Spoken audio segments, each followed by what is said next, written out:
once we're hot. And Liftoff will start in 3, 2, 1. All right, we are back on the Blue Collar Society podcast. We have Misha from Winni Designs. So welcome, Misha. What's up, guys? Hey. Thanks for having me. What's going you for on, coming. Mish? Hey, I'm So- excited to chat with you guys. I've watched a bunch of your episodes. This is exciting. Thank you. Happy So to have just you. a little intro about yourself, location, how do you start? Just a background about you. Oh shit. All right. Just I guess my name is Misha with Winni Designs, and I'm just a professional DIYer that likes to do a lot of bathrooms with my wife, and I live in New Hampshire. Like to make videos, and excited to hang out with you guys and answer your questions if you have any questions. That's awesome. Cool, for sure. Man. So you mentioned something in one of your stories the other day about some kind of lake or pond or something like that, some area. Is that kind of what you was named after? Like, well, yeah. Lake Winnipesaukee. So it's the biggest lake in New Hampshire, Oh, and Nice. it's just called Lake Winnie. So locally, everybody calls it Lake Winnie. Like you'll see stickers of like just Winnie all over the place, like on cars, nice. on cars and stuff. that's free So, advertising. Yeah, exactly. Yeah. Just slap designs under it and you're good. Yeah, I should just have like a little design sticker. I actually had somebody DM me a picture. They were in like Montana or something, and there was like they had a sticker from like Winnie. I guess somebody has family or something. They're like, "Holy crap, dude, you're blowing up!" I'm like, "Let's go." Nice. But yeah, so that's where awesome. like locally Winnie Designs makes a lot of sense. But like anybody who doesn't know that, then it's just like, what the hell is Winnie? Like, how does that make sense? So that's pretty kind of cool, where it came from. Yeah, it's a huge lake. It's sick. It's got a lot of coves and just thousands of homes on it. Like we absolutely crush it here with work because it's all second homes. It's same thing as like Omar for you would be like Lake George. Yeah. It's Okay. like that's what Lake Winnipesaukee is for people from Boston, Connecticut, New York. It's that for them. It's just their getaway homes, their getaway $2 million homes on a lake. That's what like this whole thing is peppered with. So that puts you in a good place as far as a contractor. You got good clients, high-end clients there. Potential for both. At least. So the demographic here is 60% of homes here are second homes. So Okay. think Oh, of wow. think about that. Like, so basically you have like 35 to 40% of population of those who are the workers, right? Like contractors, builders, all that, to take care of their percentage of people and all the second homes. There's just so much work here. Like anybody who's looking for work, you just move up here. Like it's sick. And when we moved, I used to live in New York. So when we were moving to New Hampshire, I was like, damn, we're probably gonna have to cut our prices because I don't know, it's in the middle of the woods versus like Westchester area or something like that. And honestly, we've raised our prices when we moved up here just because of the demand was so stupid. Mhm. And either way, your clients are basically Massachusetts, Connecticut, I mean New Hampshire, obviously, but so it's a great area for and anybody. It's not just construction. Everybody's like killing it here. If you're a That's good. contractor, if you're a contractor, pretty if you're a teacher, this is like a worse area to be in. But It's the worst country to be in, but that's a different story. That's for another episode. Yeah. But And you got a good bit of guys around you too, such as Omar. Yeah. That's Good bit of something work. like He's that. on here, bud. So why New Hampshire though? well, I had my business. So when I moved from Ukraine, I was 12, and we moved to New York because that's kind of where my dad was already living for 4 years before we moved here. And then I worked there, met my wife, Catherine, there. And then her parents lived up here because her dad was like doing a lot of arborist stuff. So he was working for a company so we would come here for a couple summers and just visit here. And we loved it. And we always said like, hey, we'd love to see our kids grow up in an area like this because it's freaking beautiful. Anywhere you drive just looks like a postcard, which is sick. Like, so we love it here. And the lifestyle is absolutely different. Like, it's not like, I mean, coming from New York, that's the only experience I have. It's like it's not like that. It's not just grind. It's like, in New York, it's like, at least personally, I know like we had hiking trails, but I've only known about them. I never actually hiked them because it was always like, you got to go. Where here, it's like, no, like, there's a lake, you rent a boat, you do this, you go skiing, you do this. Like people actually enjoy all this stuff. So then when my business fell apart in New York, it was a great opportunity to just start over. And then I had a buddy who was already up here, and he's like, dude, I need help. Just come in, like, let's work together. So it was kind of like opportunity and circumstances where like, so we were like, screw it. Let's just do it now while the kids are young. Well, so it was only one kid while they're young, and then move up here. But I mean, don't regret it at all. The only thing that sucks is like 5 hours away from my family. That's really from like my parents and my brothers. Like I'm super close with them. That's really the only thing that sucks. Other than that, zero regrets. So when did the switch change? When did the switch come from being or studying for and being an engineer to doing tile work? When did that happen? Well, it didn't start with tile work, but let's say with engineering, I went to school. At first, it was for physics. I went to SUNY Albany for physics because I took a bunch of like projectile classes in high school. I thought it was the coolest thing. So I was like, yo, I want to do some like physics stuff. So I went to school, studied physics for like a year and a half. The first year was cool. The second year was like, okay, what are we talking about here? And then the second and third year, we start talking about like speeds of light and like space time, whatever. And I'm like, this is stupid. So like it had nothing to do with that. So then I was like, what in Star Trek is going on here? It wasn't like, it was just like it was all in hypotheticals and theoreticals, whatever. It wasn't like, it wasn't theory. Like, it wasn't like based in reality of what you could touch, basically. Well, nothing that you can like, it's all of like, whatever. So I don't want to get into that, but and that's how Space Pro was born. so then I was like, shit, I gotta pivot. And then based on the credits that I already had and all that stuff, they're like, you could get into engineering. Like I was already kind of like there with engineering.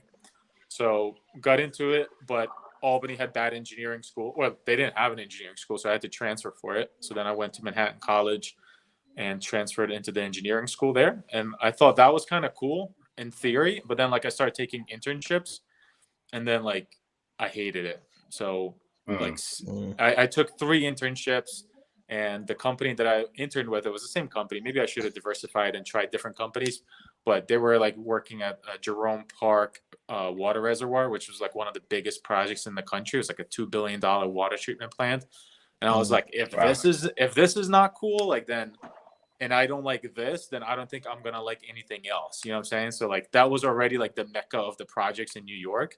So then I was like, basically senior year, I was just like, this sucks. Cause like, I didn't enjoy it. It was a lot of office work and that kind of stuff. Like in retrospect, I probably should have tried like project management or something like that. I feel like I'm more suited for just kind of dealing with guys and dealing with the crews and that type of stuff versus like run like the calculation side of it and just paperwork side of it. I hated that. So that didn't really pan out. And then like a bunch of guys in me, they were like, yo, this sucks. We should just drop out, blah, blah, blah. Well, we're all like, we're like studying about like the Eisenhower and why like the highways were created. We're like, what the hell are we wasting our brain cells on? And it was literally after, like, I remember after that class, we were at lunch and we're like, yo, screw this. We just got to do it. And we all had like ambitions of like starting like entrepreneurial things. We were like, maybe we'll finish school and then we're going to start a business or something like that. But then like that, after that class, we were like, yo, let's just freaking do this. We got to do this. Well, I did it. They didn't. No. They're like, come on, man. We're all going to do it. We're all going to do it. Come on. It's like when you're all about to jump. It's like, it was you're the only one that jumped. It was literally that. And then like, but I don't know, my teachers were super, like, they were supportive of it because they're like, go try it out. You can always come back. Your credits are there. You can just always finish if you ever need to. So 2 of the guys that were supposed to drop out with me, one of them hates his job right now. Like I talk to him still weekly. I'm still close with him. He hates his job. Like he always complains how much he doesn't like it. And then the other, after 5 years, he finally quit and started his own business. So it's like, I don't regret it. I would have been another 40K in debt if I finished. You yourself a little pat on the back, man. Now, what would be the income, like for instance, for engineering? Because that could be a deciding factor for some people. Because coming from an immigrant background, finances is the first thing. It's like how I'm gonna feed myself and where I'm gonna live. You know what I mean? So we really don't have many choices on that. So we base our choices on the most amount of money that we can get. Yeah, I mean, which is kind of bad. It's really bad. It's with immigrant families. So again, I'm Ukrainian. I moved here when I was 12. Like my mom was a head nurse in Ukraine. My dad was an orthopedic surgeon. They gave all that shit up to be like a nanny and cleaning lady and like a contractor and eventually like a corrections officer. So they gave up all of that to bring 4 kids over to here. So me saying like I'm dropping out and all that stuff like really didn't go over well, you know. And it's not even it's like not even the money. A lot of it is also the status of like, wow, you're giving up engineering to be a contractor, you know. But that's, you know, so like I know the struggle. I know exactly like, what you mean. People at church or whatever, you know, like it always kind of gets kind of weird like that. And that's not even like that's not even just like straight as an immigrant itself. Like my dad, he came here from Bolivia, so you know they still have that college is everything, and all the kids. He's like, you're gonna go to college, you're gonna go to college. All the kids went to college. I'm the only one that didn't go to college. So I'm kind of like the black sheep, and he still pushes it, but then he sees how much, you know, how well I'm doing, and he's like, well, then yeah. Kind of ate his words a little bit. No, that's the immigrant curse. Our parents grew up in that, I guess, generation, so that's why I asked that, because it's a tough decision to like go against basically their sacrifices that they made for your better, and you're like, but I want something that's me. You know what I mean? It's hard. It's hard. My parents to this day, they're like, you still should go to college. You can still do something. I'm like, no, I'm okay. Thank you. And even if you say like, but I'm not happy, guys. And they're like, fuck that. Right. They don't care about that. You gotta survive. You gotta make money. Yeah. They're like, you'll be happy when you're dead. They're like, they'll be like, do you think I'm happy? Like, I want to end up like you. Yeah, and it's really bad though. I guess they call it the immigration trauma, which is like, you know, you try to get a job that is gonna better you as far as financially, but you're supposed to do it for a shorter minute period to get somewhere, but then it eventually just becomes your everyday, and then you forget who you are. So jumping out of that it's hard. And it's one of those things though. It's like it all comes from love, right? It's like it's all out of love because they want like safety and security for you, and they want to make sure that whatever they just went through, you never have to go through. That's all kind of what it goes back to.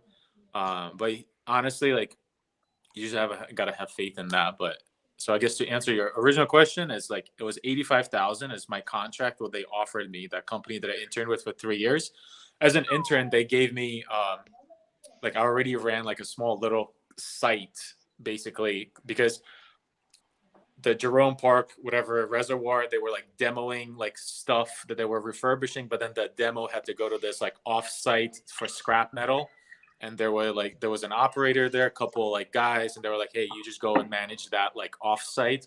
So I did that for them. And so like already like they were seeing potential with that stuff. So they were offering me that, but then I got terrified of that. Like the moment they offered it, I was like, nah, I'm done. So,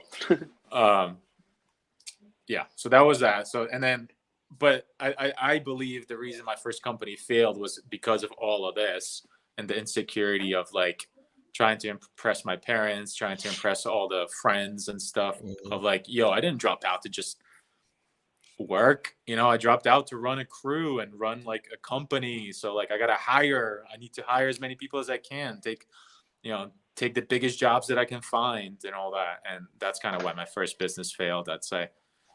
What kind of business was it?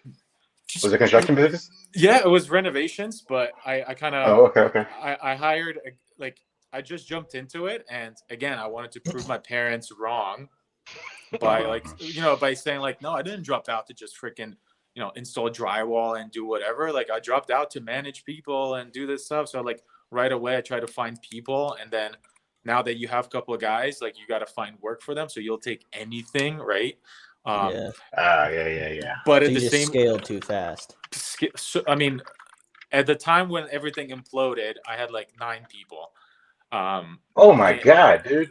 Yeah, it was bad, and I was like I was 24, 9 people, but zero like actual like running the crews myself experience, meaning like being the like foreman.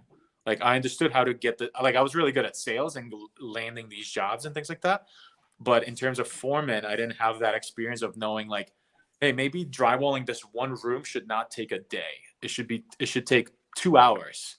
Mm-hmm. Right. But I didn't know that. So then I would just like, turns out like my guys were taking advantage of some of that stuff. And they were like, no, this is how long it takes. And I was like, shit, I mean, I guess, but if you actually work the job and you know what it's supposed to take, like, when you're getting kind of screwed over and stuff. That's why like every job I was like, I'm not making any money on this. I'm not making any, like, so I was like, I got to trust the guys, get better jobs, trust the guys. And it was just kind of, if I could go back, obviously, like I would just get like 2 or 3 of the best people that I had, and then myself and like just work. Saturdays, just go do sales, because then I had like two or 3 jobs open. And if you have 2 jobs open or 3 jobs open, all you're doing the whole day is driving around with a van, picking up stuff, dropping things off. You got to go pick that up, or you got to go drop off.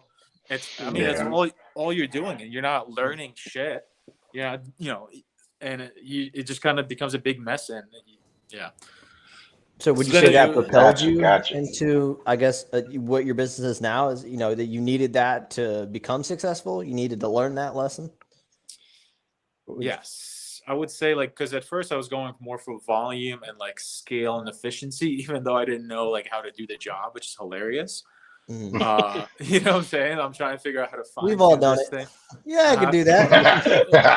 Yeah, you look at it, it's like there's like 3 days. $1.50 in a pack of beer. I got you.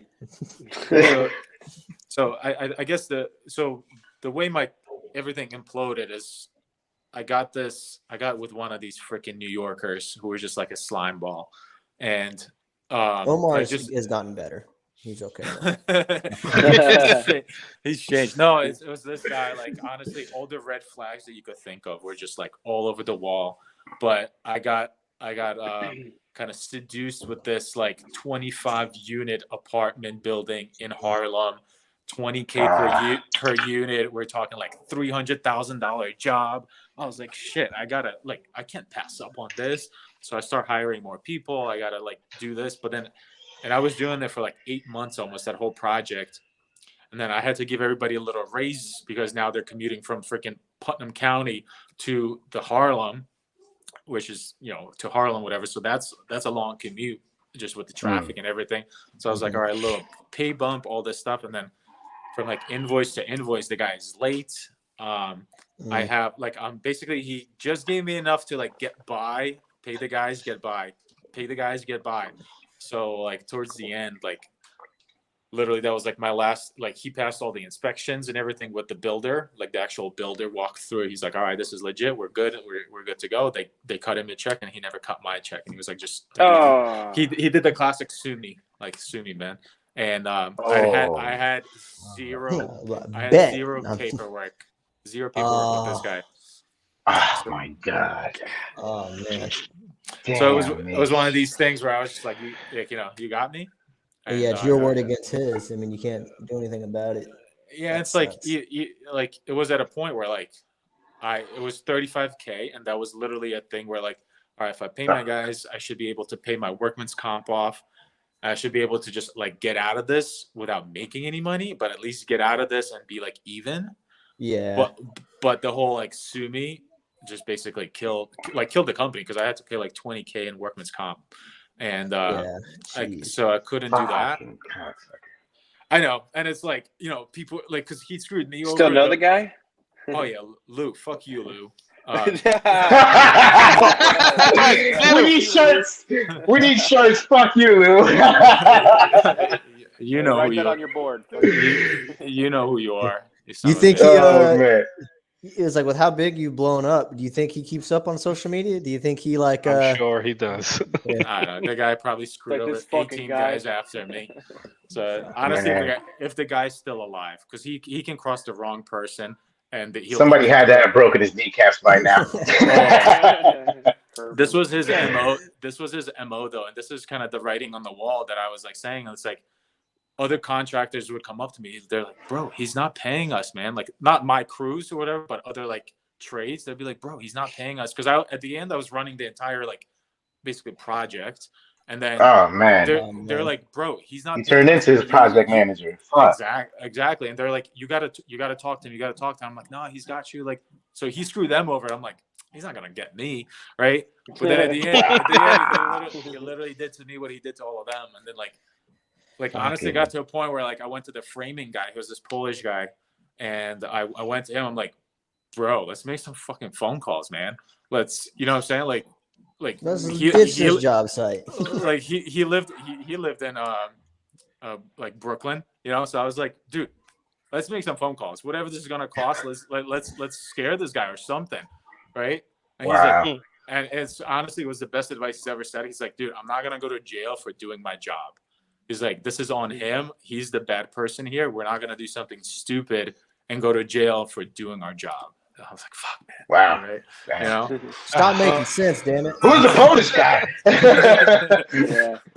So Shout him out for keeping you out of that one. But I you've guess in always this, been into the construction stuff before you started your business originally? I've always loved building. It was always like a thing where like I remember growing up in Ukraine, like we would always like build forts, tree houses. Like, I mean, the area that I grew up in, there was like a lot of kind of like new construction and like abandoned construction. So we would like, because there would be people that would go to like US and they were like, oh, I'm going to build a house. So they would So it's like South Carolina. Kind of. So they would like frame it up. They would get the brick up. They would get the roof up. But then they're like, I'm not going back to Ukraine. So they would just kind of leave it. So I remember like as like, 9 years old, 10 years old, we would climb, like we would like trespass on all those sites and stuff. And we would like take materials and we would build like soccer goals. We would build soccer goals and things like that. But I always loved working with my hands. That's why I thought like engineering would make sense, because I love building. Engineering would be cool. But you don't really build anything as an engineer. You're more like design things. You oversee those things. Yeah. You don't actually like build them. You're not a hands-on guy. Yeah. So yeah. Would you say that is what kind of propelled you into the construction and tile industry? Like what was your kickstart into this? I mean, that got you where you are now. So then all that happened.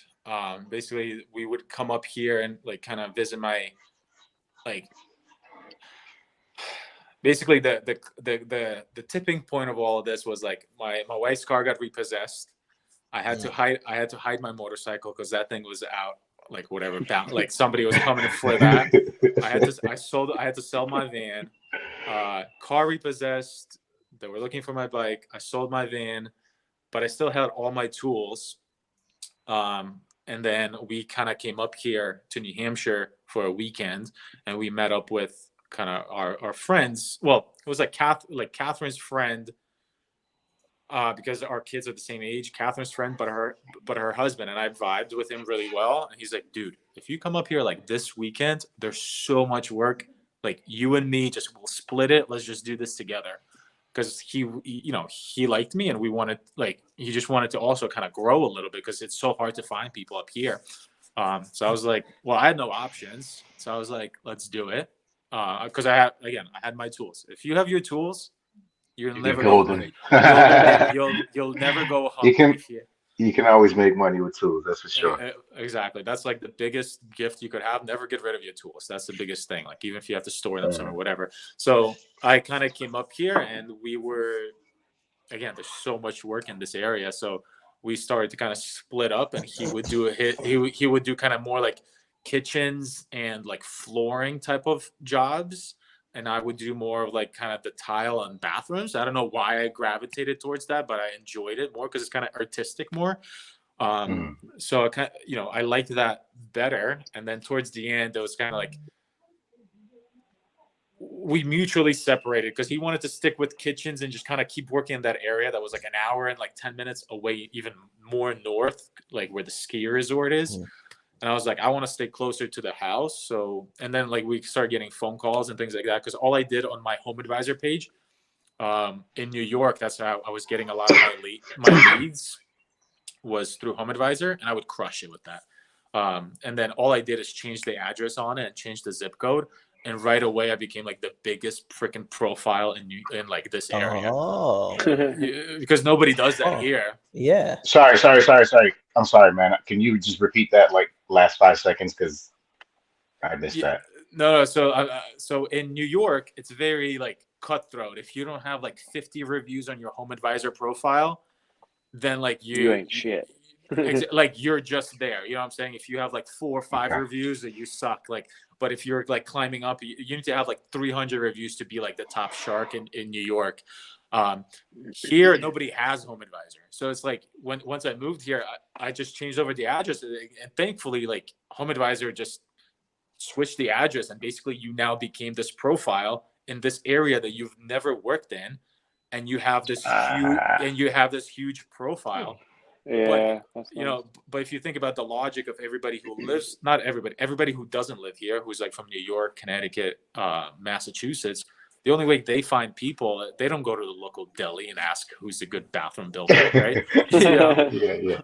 So they'll Google, and we just came up, and then people start calling us, and then I was like, you know, talking to my friend, I'm like, dude, I think I'm ready to like just go off on my own now, because you know he understood my situation with all the stuff in New York, and he's like, all right, man, like go for it. So that's how I kind of got into that, and we were doing a little bit more of everything in the beginning, but definitely learned from the first business, and I was just like, I want to learn this, and I kind of fell in love with actually building stuff, and doing bathrooms is just like very artistic to me, like especially tiling and the way like when you build bathrooms, and because we do the design services as well, my wife was like, yo, let's do this together. Like, you know, we watched Chip and Joanna and stuff on TV. We were like, they can do it, like we can do this shit. Like, so we kind of partnered up and went into this together, and it's cool because we had like almost the full, like the homeowners would come to us and say like, build us something cool, you know? So it was like it was very it was very like trusting. Trusting, artistic, creative. It's a creative process, and it's like everything's in your hands. Yeah, and that's why like we kind of, because the people were from like out of state a lot of times, like that's why we said like, all right, let's go like the full package deal. We're like we've had homeowners that we've met once the entire project, and it was more for like the initial estimate, and then after that it was just emails and just like wire transfers, and then we've never seen them again because this was just their second house, they're busy, whatever, and we're just sending them pictures. We're sending them emails. So we've had that, and they appreciate that because now they don't have to deal with the plumber, they don't have to deal with the electrician, and they don't have to deal with ordering cabinets. So, but we charged for it. We added on extra 10% for like design and management of the project, and kind of made sense. So and you know, and then you start building on that, like, and then I don't know, I like that. It's cool. Yeah. Right, cool. See, at least you know it's good. It's good that people get to see that side, because you know Instagram makes us, most of us or all of us, seem like everything is perfect. You know what I mean? And nobody gets to see like the growing pains, the struggles, because that's like your struggles are currently my struggles, the ones you went through. As far as growing, like I had that mindset of like, yeah, I gotta get guys. I want to fill up the year. I want to go to the moon. And it's like, but first I switched my mindset now is where it's like, let me be really good at one thing and then grow. So it's great that you get to share that with us and people can see that side. I've always I heard this one thing, and I don't know, I like read all these entrepreneurial books all the time, and I watch all these videos about like whatever people, and there's 2 ways to create a successful car company. It's one, you either go the Kia model where it's just the cheapest mass production, or you go the Bentley model where it's like expensive, handmade, attention to detail, blah, blah, blah, all that stuff. And you can crush it with one or the other. And it depends on the area that you live in, that it would make sense to do one or the other. Where I live, it's very hard because the population is so scarce here. It's very hard to find cheap labor in terms of like workers and just like that. Because here, you can't talk to anybody for less than $50 an hour. And it's kind of, Holy it's kind of, shit. I'm telling, because everybody works for themselves. They have their own truck. They have their own tools. There's really no like in New York, it was so easy for me to scale like guys because I was tied in with the Ukrainian church, the Ukrainian community, and like we had all these people coming to Ukraine. So I was a nice kind of like pit stop for them to work with me for a year and a half before they go off to do whatever they want to do. So it was very easy for like somebody would call us, hey, I have like my uncle coming. Like, do you have work for him? Yeah, Done. yeah. Done. Not And it smart. was cheap, right? It was cheap labor. But here It's you woven don't into the community. exactly. And here you don't have that. So here, like to me, we were like, let's keep it small, keep it like expensive, high quality, and try to keep as much profit as we can. And then so we just started to more or less kind of obsess with like trying to do the best job that we could and build the nicest bathrooms and build this like Tiffany box kind of look. So we rented a studio, which was super cheap. It was like $350 to rent a studio a month. Shit. Dude, I can't. They want like $2,000 for any facility over here a month, But and that's like, not including utilities. But the trick with that is like, again, we didn't want like a storefront. Oh, whatever. yo, We just just So are you just like renting like is it It's almost like did a you guys storage just unit. repurpose like like maybe an office for it? Oh, okay. It was. I actually Gotcha. remember seeing that on your YouTube channel. Like you walk down a hallway and like Yeah. yours was on the cameras off to the left, and you had your sign on the door. So I actually Yeah. remembered that. Okay. It was Cool, literally cool. an office building. There was a daycare on the other side. We had our studio. It's by appointment only, and it's only for our customers. So we didn't need like a reseller certificate or anything like that because it was not like street traffic sales or anything. It was just literally just us selling to our own customers, which literally, if we do one job, covers for that plus profits. Because typically tile, you'll run like 35 to 40% margin on your tile products, and you can mark it up more if you feel like you can on the project. So we called the local distributor, kind of us. They're from Massachusetts, Fitzgerald Tile, and we're like, "Hey, we opened up our studio. We'd love to, set up a warehouse, like set up a shop." And they're like, "Okay." And we're like, "Okay." I'm like, "All right." Like, done. We wasn't expecting you to say okay that quick. Well, it was, and honestly, there was some serendipity happening because literally the same week, the guy said like, "Oh, I had a shop next town over close, so I have all my samples that I can just bring over." So for like 2 days, What? Wow. Dope. so it was all like like zero money invested into building out this. Well, not building out, into like putting tile into the studio. So now, like when people would call us, we would say like, "Yes, come to our studio. We'll go over the design. Come to our studio. We'll pick out tile. Come to our studio. We'll go over this and this." And it was like very like, if I think people would feel very trustworthy with that type, because now there's a physical location for you to come to look and all this stuff. Right. And we almost wouldn't overwhelm them with the amount of tile that we had, even though we probably had more tile than like Home Depot in terms of like selection. Shit. But like we wouldn't overwhelm them with it. I mean, like we probably had 80 different types of 12 by 24 tile. Home Depot doesn't have that. You know what I'm saying? Like they have like 9. Right. So like it was very nice. So it was so super cheap for us to do that. But like you can find that rent everywhere. Like I mean, I don't care if you live in New York, you can find a rent for less than $1,000. You could get for it, yeah. less than $1,000. It just won't be street front, whatever. But that's not really what we were looking for. Yeah, so you got an office, not a showroom. Right.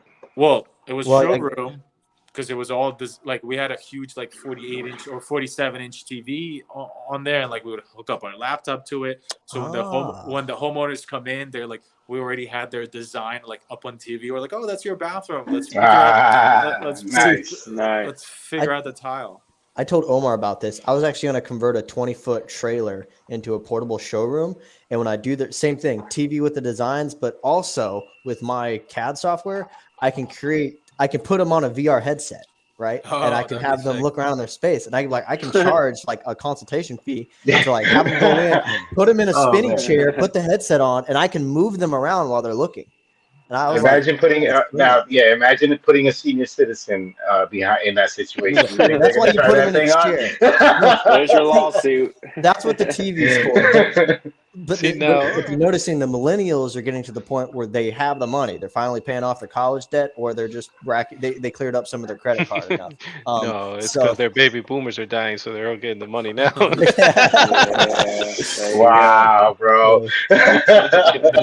But see, you know, like with the entrepreneur stuff that you watch, right, and all the quotes. I mean, I'm the same way. My feed is just entrepreneur quotes, something that will, God, hopefully help me.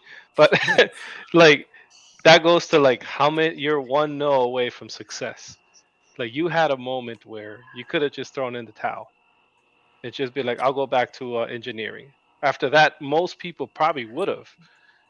That much loss, you know what I mean? Like it's crushing. It really is. And you moved and succeeded. And it's kind of funny because I'm sure you noticed that right after you did that, everything just started to click, one after the other.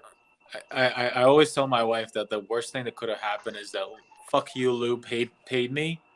Oh, you would have been still there because there was already another building lined up after that, and the lifestyle I was living there was literally wake up at 4 a.m. just so I could be in the city by like 5:30, beat all the traffic, and take a nap basically in the car. Because if I left at 5:30 to be there before you're done, dude. Seriously, and then once you get towards like GW Bridge, like through the Bronx, so there's literally a stretch of like probably 7 miles that you got to drive through. It'll take you an hour if you leave at 6 o'clock versus at 5 o'clock. So I would get into the city, take a nap in my car so that I could be at the job at 7:45, and then on the way back you end at 5, and getting through like Harlem through Bronx into like White Plains, hour and a half, easy every single day.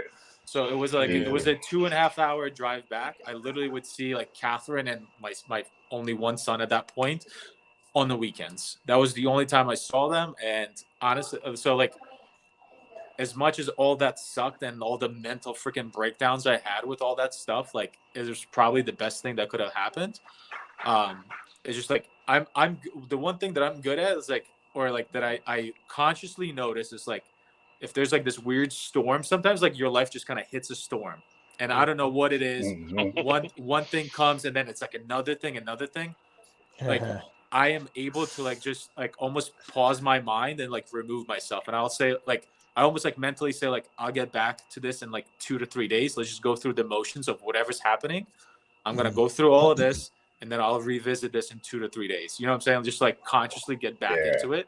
Because dude, it was like dark times for that. It's like, I mean, literally, I was like borrowing money to pay for freaking gas because like I was already like getting like into this situation where like I was basically broke, car repossessed, all that stuff, and then there's like waiting for this one last payment from this guy, and he's like, "Nah, you're like screw you, you know, sue me. I owe money to all these 9 guys, right?" and then so it sucked. But again, but looking back at it, it's like the best thing that's ever happened to me, and like it's led to everything that's led to. So and then so that's like in this, and then like you know we just had a birthday with again like weirdly myself, my older brother, my younger brother, we have the same birthday, May 14th. So Mother's Day. Well, this year was Mother's Day. Yeah, Mother's Day. Yeah, but still. So like we were in New York, and then my mom's like, "You guys know that like if we weren't here, all you guys would be fighting in the war." I'm I'm like, yeah. Ooh. So, Every single You're one. like, You know? "Where's my Thanks thank for the you, reminder, Mom. Hey, Shit, man. did I hear a thank you, Mom? No, I didn't. So when did Well, your it's digital marketing and like videos come into play with what you were Yeah. doing? Social was it media. just kind of spontaneous, like I'm just gonna record it and just see what happens? well, good question, Donnie. I wanted to get to that. so with that, I was very like, I love listening to podcasts and love listening to like, all that motivational stuff. And I would listen a lot of Gary V. I don't know if you guys know of Gary Yeah. V. So I would listen to a lot of his stuff, and he would always be like, "Fucking TikTok, man! You got to get on TikTok." And this was like in 2020. NFTs. Well, that was later. Yeah. That was like 2020. Goodbye, shit. But in 2020, it was very like TikTok, man. If you're not TikTok, Called LinkedIn, it. TikTok, Called LinkedIn. it. He's like, if you're not on this shit, like you're missing out. Like, don't come crying when like it doesn't work. Like, if you're too late, you missed the boat. Blah blah blah. So then COVID hits 2020, and this guy's like TikTok. I'm like, screw it. I'll just start posting, especially because the homeowners weren't there. Again, they were like out of state people. I was like, I can make videos. So I started posting on TikTok, and then he was doing during COVID. He was doing his Tea with Gary V like thing, and they were like, hey, if you want to be featured, if you want to talk to Gary on one of the shows, like just text us. So I would text the number that they gave, and they got back to me. I was like, shit, what's up? Shit. Yeah. So they're like, yeah, you could talk to Gary. You could talk to Gary next week or whatever. Like, so they put me on the docket, and then so I'm like, damn, I got to talk to this guy. I got to post a bunch of videos out, so like it looks like I know what I'm doing. So then as I posted a bunch of videos. Some of them started to go viral on TikTok. I mean, at that point, like a lot of videos are going viral. And then like I had a conversation with him for like 17 minutes. That's what it was. It's still on my YouTube channel. Damn. And that was it was definitely a turning point, because like I kind of told him like that I have this like kind of ambition in me, like deep inside, or like this drive to do something like cool like in my life. But at the same time, I was like, I want to be there for my kids, right? And I want to be there. I want to be present, because honestly, if you want to build something amazing and do something huge, you have to fucking work hard at it. You really do. Mm-hmm. But if you're trying to build a traditional business, it means you're out of the house for 16 hours a day, and I wasn't ready to do that. So I was kind of like throwing in the towel to be like, I'll revisit this entrepreneurial kind of like hunger when I'm like, when my kids kind of off to middle school or like, early high school. At this point, they're like, at that point, like the kids are kind of self-sufficient in a way of like, they got their own friends. So I was mentally ready to take like a 6-year break, or like 8-year break. But then I talked to him. He's like, nah, man, just work from 9 to 1. I'm like, oh shit, or like basically like put the kids down and then go grind, do something else. And I was like, oh, I could do something cool with social media, because that I could do that in off hours. You can't really do construction in off hours from 9 to 1 o'clock. Yeah. You know what I'm saying? So that's not really a thing. But social media was. And then he's like, you're on the job site already. There's content all around you. Just record it and do all this stuff. So then I was like, you know what, fuck yeah, I'm gonna just give it a try and see what happens. And then he's like, all you have to do is post 9 times a day on TikTok. And I'm like, God. 9 times. Holy crap, Jesus man. Christ, Gary. Yeah, that sounds like something he would say. Yeah, just I don't even post 9 times a month. I don't think. Gary's an animal, man. So If you Did you start posting 9 times a day? bro, I was posting 12 times a day for 6 months on TikTok. Holy Fuck, Yeah. bro. Literally, I was like, Blew say up. less, Yeah. say less, man. So Jesus then I Christ. started Say less, to, man. I was posting 12. Fuck no. it was one of these things though. Like I was like, I'm going for it, and it's like tunnel vision. I'm going for it, and it's like come hell or high water. literally for 6 months. It was like 9 to 12 times a day that I would just post on there of everything. But it was almost like you know how on Instagram you do stories. Yeah. It was almost that. Like that was like, hey, let me show you how to do this. Like, hey, I'm doing this. Check this out. So it wasn't like a highly edited video or anything like that. It was just more Gotcha. It was like a cleaner start to finish story, but just a lot of them. Yeah, which is it's funny because people charge you money now to basically teach you what you just said. In the beginning, it's just post, and then let your videos be your feedback, Yes. Well, and then you'll grow. that was the thing. So for 6 months, I did that, and I knew that I had potential with it because some of the videos are popping off, and I'm like, shit, like there's this thing here, there's something here, and then but once you do that, you realize I mean, unless you're not auditing your videos, you're not actually looking at what you're posting. Like you start to see like, hey, these videos are doing 5, 8 did not. Like, you guys hear me? Yeah. Sorry. Yeah. So like once you post, let's say 12 videos a day, you see 5 videos did well, and let's say 8 did not, and you're like, okay, maybe I'll do less of these ones and I'll do more of these ones because I know that they did well. So then like instead of like after 6 months of doing that, I was like, all right, I'll just post 3 to 4 times a day or 3 to 5 times a day of these videos that I know do well. So then I started to do that. And then like towards the end, I'm like, all right, I know this video is going to be pretty good. So then I'll just post 3 times a day. So then like for a year, probably I just post like 3 times a day. I did one in the morning, one in the noon, and one at night, like is that why most of your content now is more educational, or at least your bigger videos? It seems like you're more on the educational route, especially your YouTube channel. I mean, honestly, I look at it for a point of reference sometimes. So. Yeah, actually, so maybe in the same question, when did it kind of like become DIY homeowner type of, if you can answer both questions in one? Yeah, there's literally 2 types of content: education or entertainment. There's nothing else. You're either watching you're either watching something to learn, clip that, education or entertainment. You're going to learn something, or you're gonna get excited about something, and there's nothing in the middle. Because if you learn something in that video, you will follow that account because you want to learn something else. Inheritively, like psychologically, we all like to learn things, and if you learn something, you're like, shit, I'm gonna follow this to learn something. Or if you got excited by a video because it was inspired, cool dance, right? Or that's why like there's a lot of those dance, like it was cool, like you got excited by that video, you will follow that person because you want to see that person do something cool again. So that's entertainment, right? The prank videos, all that stuff, like you get excited, so like you're like, hey, I'd love to see this again, let me do that. But if there's a video that doesn't catch one or the other, then it's just, you're like, oh, that was kind of weird, you know, and you just move on and you don't do anything with it. So to me, it was, I'm self-taught in all of this stuff. So again, dropped out of college, kind of dove into this stuff. I never worked for anybody, which in retrospect, I wish I kind of did for like 3 years or 2 years, like learn this stuff, but I never did. But so like, I don't have like the lingo. I don't have like the old school ways of doing it, or like the proper ways of doing this stuff. So I'm like, realistically, I am like a DIY guy that's just does it for a living.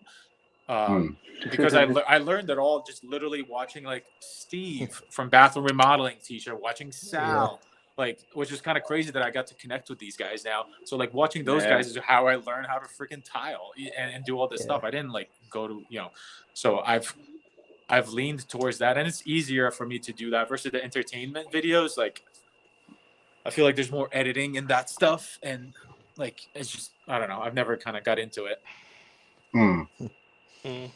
So to touch, with all this good stuff, but Place of Pros. What Place for Pros? Place for Pros. Yeah, I mean, I got confused because I know we had talked about like names and stuff. I always get confused, but what gave birth to that? Like, what led to that? It's been a build up too, right? Right. It's for 6 months. I've been working on this project for 6 months, and I got fucked over, and damn it, Lou. No, it was. He said no. Fuck you, other guy. Lou, he strikes again. No, that's gonna be a joke. When we don't get paid, we're just gonna go, damn it, Lou. That's that guy's middle name. No, Hey, can you guys turn your mics down? You're Mute, kidding. mute the mic. Mute the mics, man. Mute your mics. Oh man, that's a good. But yeah, so so explain that whole thing. So that kind of happened. I mean, Explain what you can at least. Yeah, I mean, within reason. so with the social media stuff, let's say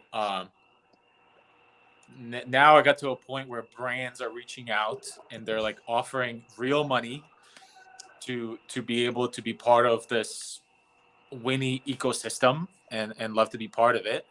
But there was a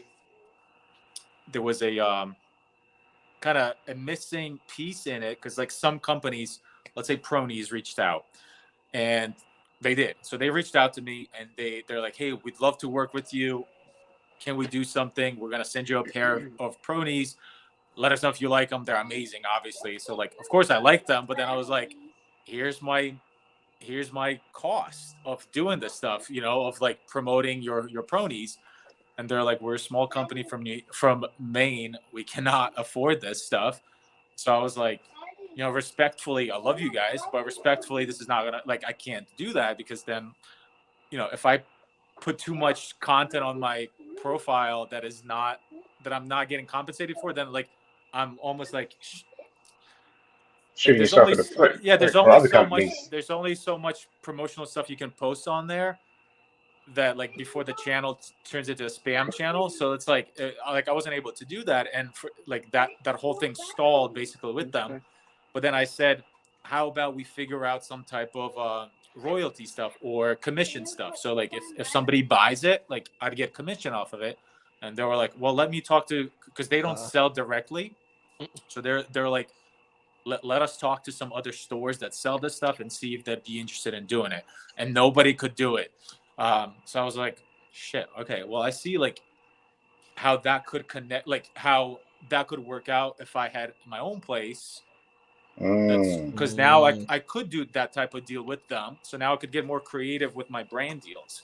So that was like the initial kind of like thought process. But then I was like, I'm sure I'm not the only creator that does this stuff who could be in a similar situation. Plus, I have like my own like product that I'm going to be launching in a couple of weeks, or probably a month. And again, I was like, I'm gonna need a store partner for it. But then like I'm promoting the other store, so it's like, and then you see all this switch of like Mr. Beast promoting, he's got the Beast Burger, he's got his chocolate bars, he's got all this stuff. You see Logan Paul with Prime and all this stuff, and they're kind of they're seeing that self-promotion. If these people, if these brands are willing to pay thousands of dollars to creators to promote their stuff, like why not just have your own thing to promote it on your platform, So that was the kind of like the initial thought. But then like kind of once I got some partners that were on board with it, and things just start clicking in place, and it was almost like this like Tetris thing that came together, and it was like it was going to work. And then we start thinking of like, what if we created a platform for other creators to come and launch their own products? So if somebody, let's say heavy tile or somebody wants to launch a thing, what do? Either create their own store, have to deal with shipping, have to deal with all this stuff, have to deal with going to the post office, like whatever.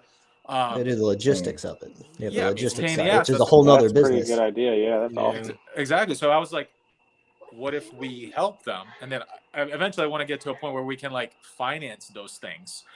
If we can kind of scale to that, but like invest into them, and we're literally like partnering up with these creators to like help them launch their own products. And like tomorrow I'm talking to two of the people in our like so far small like ecosystem, but we're having like two, I don't want to say coaching calls, but it's like consulting calls where we're like, all right, let's figure out what are the products you're working on, let's try to get samples, let's try to get this, what's it going to look like. So it's like, and eventually I hope that we get more and more things like that. But then it's like, why stop there? Like, it's like, so I want to like, so it's one of these things where like, I want to create a place that is like genuinely like cares for contractors. And honestly, meeting you guys at Coverings and even hearing like JC Tile, he was at Coverings. He was like, yo, this is cool, but honestly, nobody here gives a shit about us. Nope. Yeah. Like nobody cares about the installers. They all care Yep. about the big businesses, the big dealers, the big stores. Nobody cares about the installers. And it was one of these Even things the where tool companies are the same way. They wanted you to Yeah. see their product, but they didn't want you to. They wanted to touch show it. their product within their limits, but they didn't want you to push it beyond the limits because they were too scared of their seeing their product fail. So if they're like, "Hey, this cutter only snaps up to a half an inch," us here, we're like, "Well, we're gonna go a quarter." So fucking suck it. And that was- Well, not all brands. There was the majority of the brands were like that, but there were a few that kind of seemed like they really didn't give a fuck if you broke. Yo, it. Ruby was Duncan. nice. We got to give Ruby a shout out. Ruby was like, Definitely, those guys were having fun with it. Man. They were having fun. Yeah, They were were like, let's set a record. Like, so they're cool. I love Ruby people. I've been like, they're awesome. So they were cool about it. But a lot of other ones, they wouldn't even like look at you. So big it was- names too, which is kind big of scary. names. So with that, I was like, I'd love to create something that's very centric around the pros. So right now, obviously, what we have is our store. I'm trying to build out as much content as I can. So the big picture is like, let's say you go to buy the Guru shower system, you're getting the pan, and right when you're scrolling through the pictures of like the pan, there's a video of how to install that pan right there. So let's say, and then also in the library, there's a full tutorial on how to install the entire shower system. Or there would be like, there'll be also content on like how to miter a tile. And then in that content is like, here's the blade that we use, here's the polishing pad that we used, all that stuff right in there. It's kind of interesting to look at that model because it also allows you to connect with those creators that are on those videos. And sometimes, like for me, for example, when I do my live videos, I like ask me a question. I'll gladly try to help you. So you may even be potentially be like, "Hey, I bought the system. I saw your video. I have a question," and they may, help them out that way. It kind of makes it a little bit more realistic versus the mock videos that you see on a perfect setup with a perfect floor. And it's like seeing somebody do it live in an actual job site kind of gives the confidence for a DUI or even a contractor that has never used the system in the first place. Because, some guys are still hanging sheets of cement board up. But that's interesting about that. It's pretty cool, actually. So like with it, like we're also trying to, I don't want to say like forget the old people or forget the people, like, but I am saying like we're going to focus. I'm not saying forget the old people. I'm saying like we're gonna focus though on like the millennials and Gen Z people. So I'm trying to like that's where Space Pro came from. Gen Z Galaxy or whatever, but it's more of like we're trying to create something more fun, and it's funny. Like when I posted that video of like when he was shooting the Nerf gun at the wall, right? My kids have the same gun. Half same, different. I doubt it. Freaking, I doubt it. Well, it doesn't do it. It doesn't do what Space Pro does. Like, no, trust me, this one's for Space Bro. You ain't got this one. You just let your kids play with that, Harry? What is your problem? Brings them to work. So you look at the comments on that. Half of the people think it's hilarious. This is the most clever marketing, like whatever. But then another half of the people, small half, whatever, but they're like, you're making a mockery of the trades. You're doing blah blah blah. This is the stupidest thing I've ever seen. Like wow, like whatever. They're still watching, which is so great for me. For me, like when I saw those comments, I was literally like just fucking fist bumping because I was like, we're polarizing. Because I want it to be polarizing. I want the people who are not built for this to hate us. Because then it means that we are there on the other side.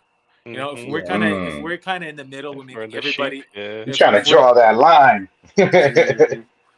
That's what it's one of these things. Even like the competitor stores and things like that, they would like say like, "Is this something you would like?" Yeah, whatever. So we I don't want to get into that, but.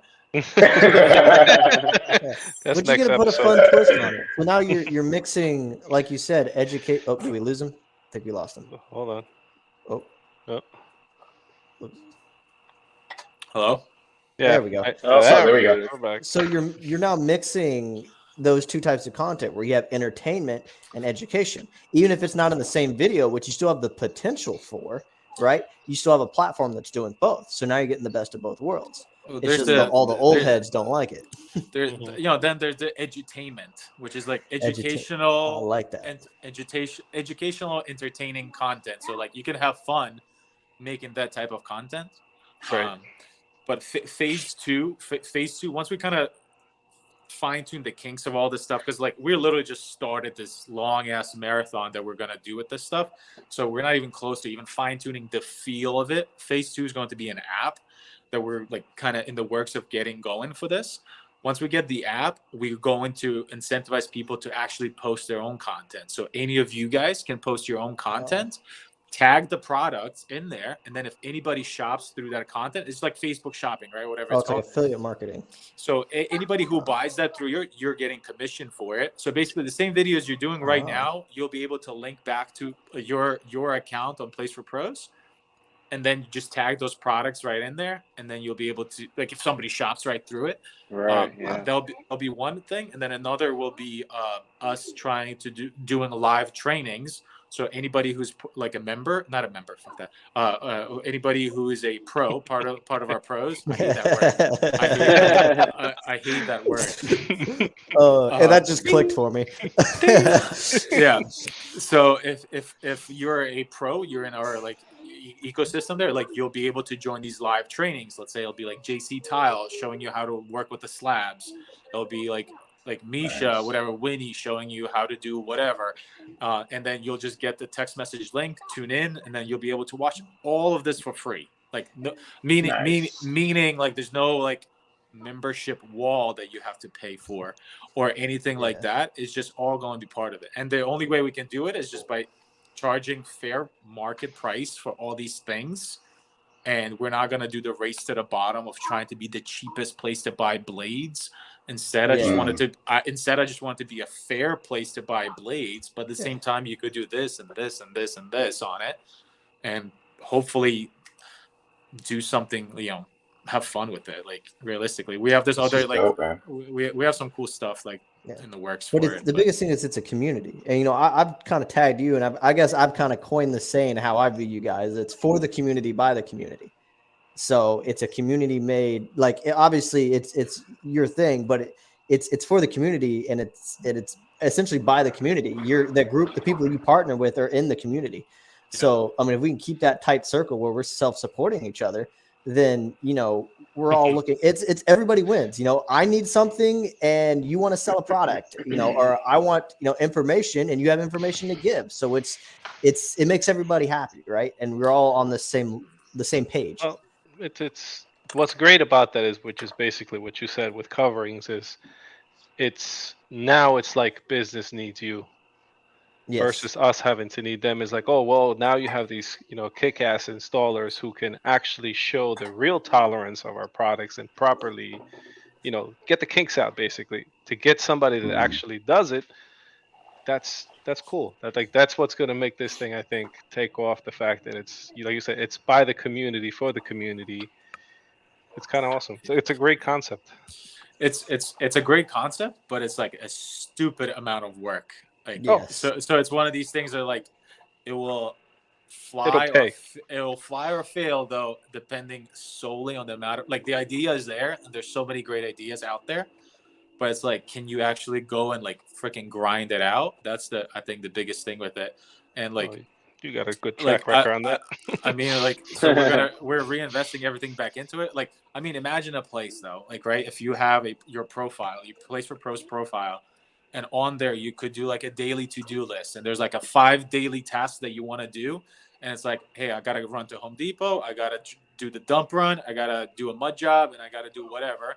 And then, like, as you're going through them, you're checking them off. So then people who follow you or people that also check in, they're like, oh shit, he's halfway with his to-do list.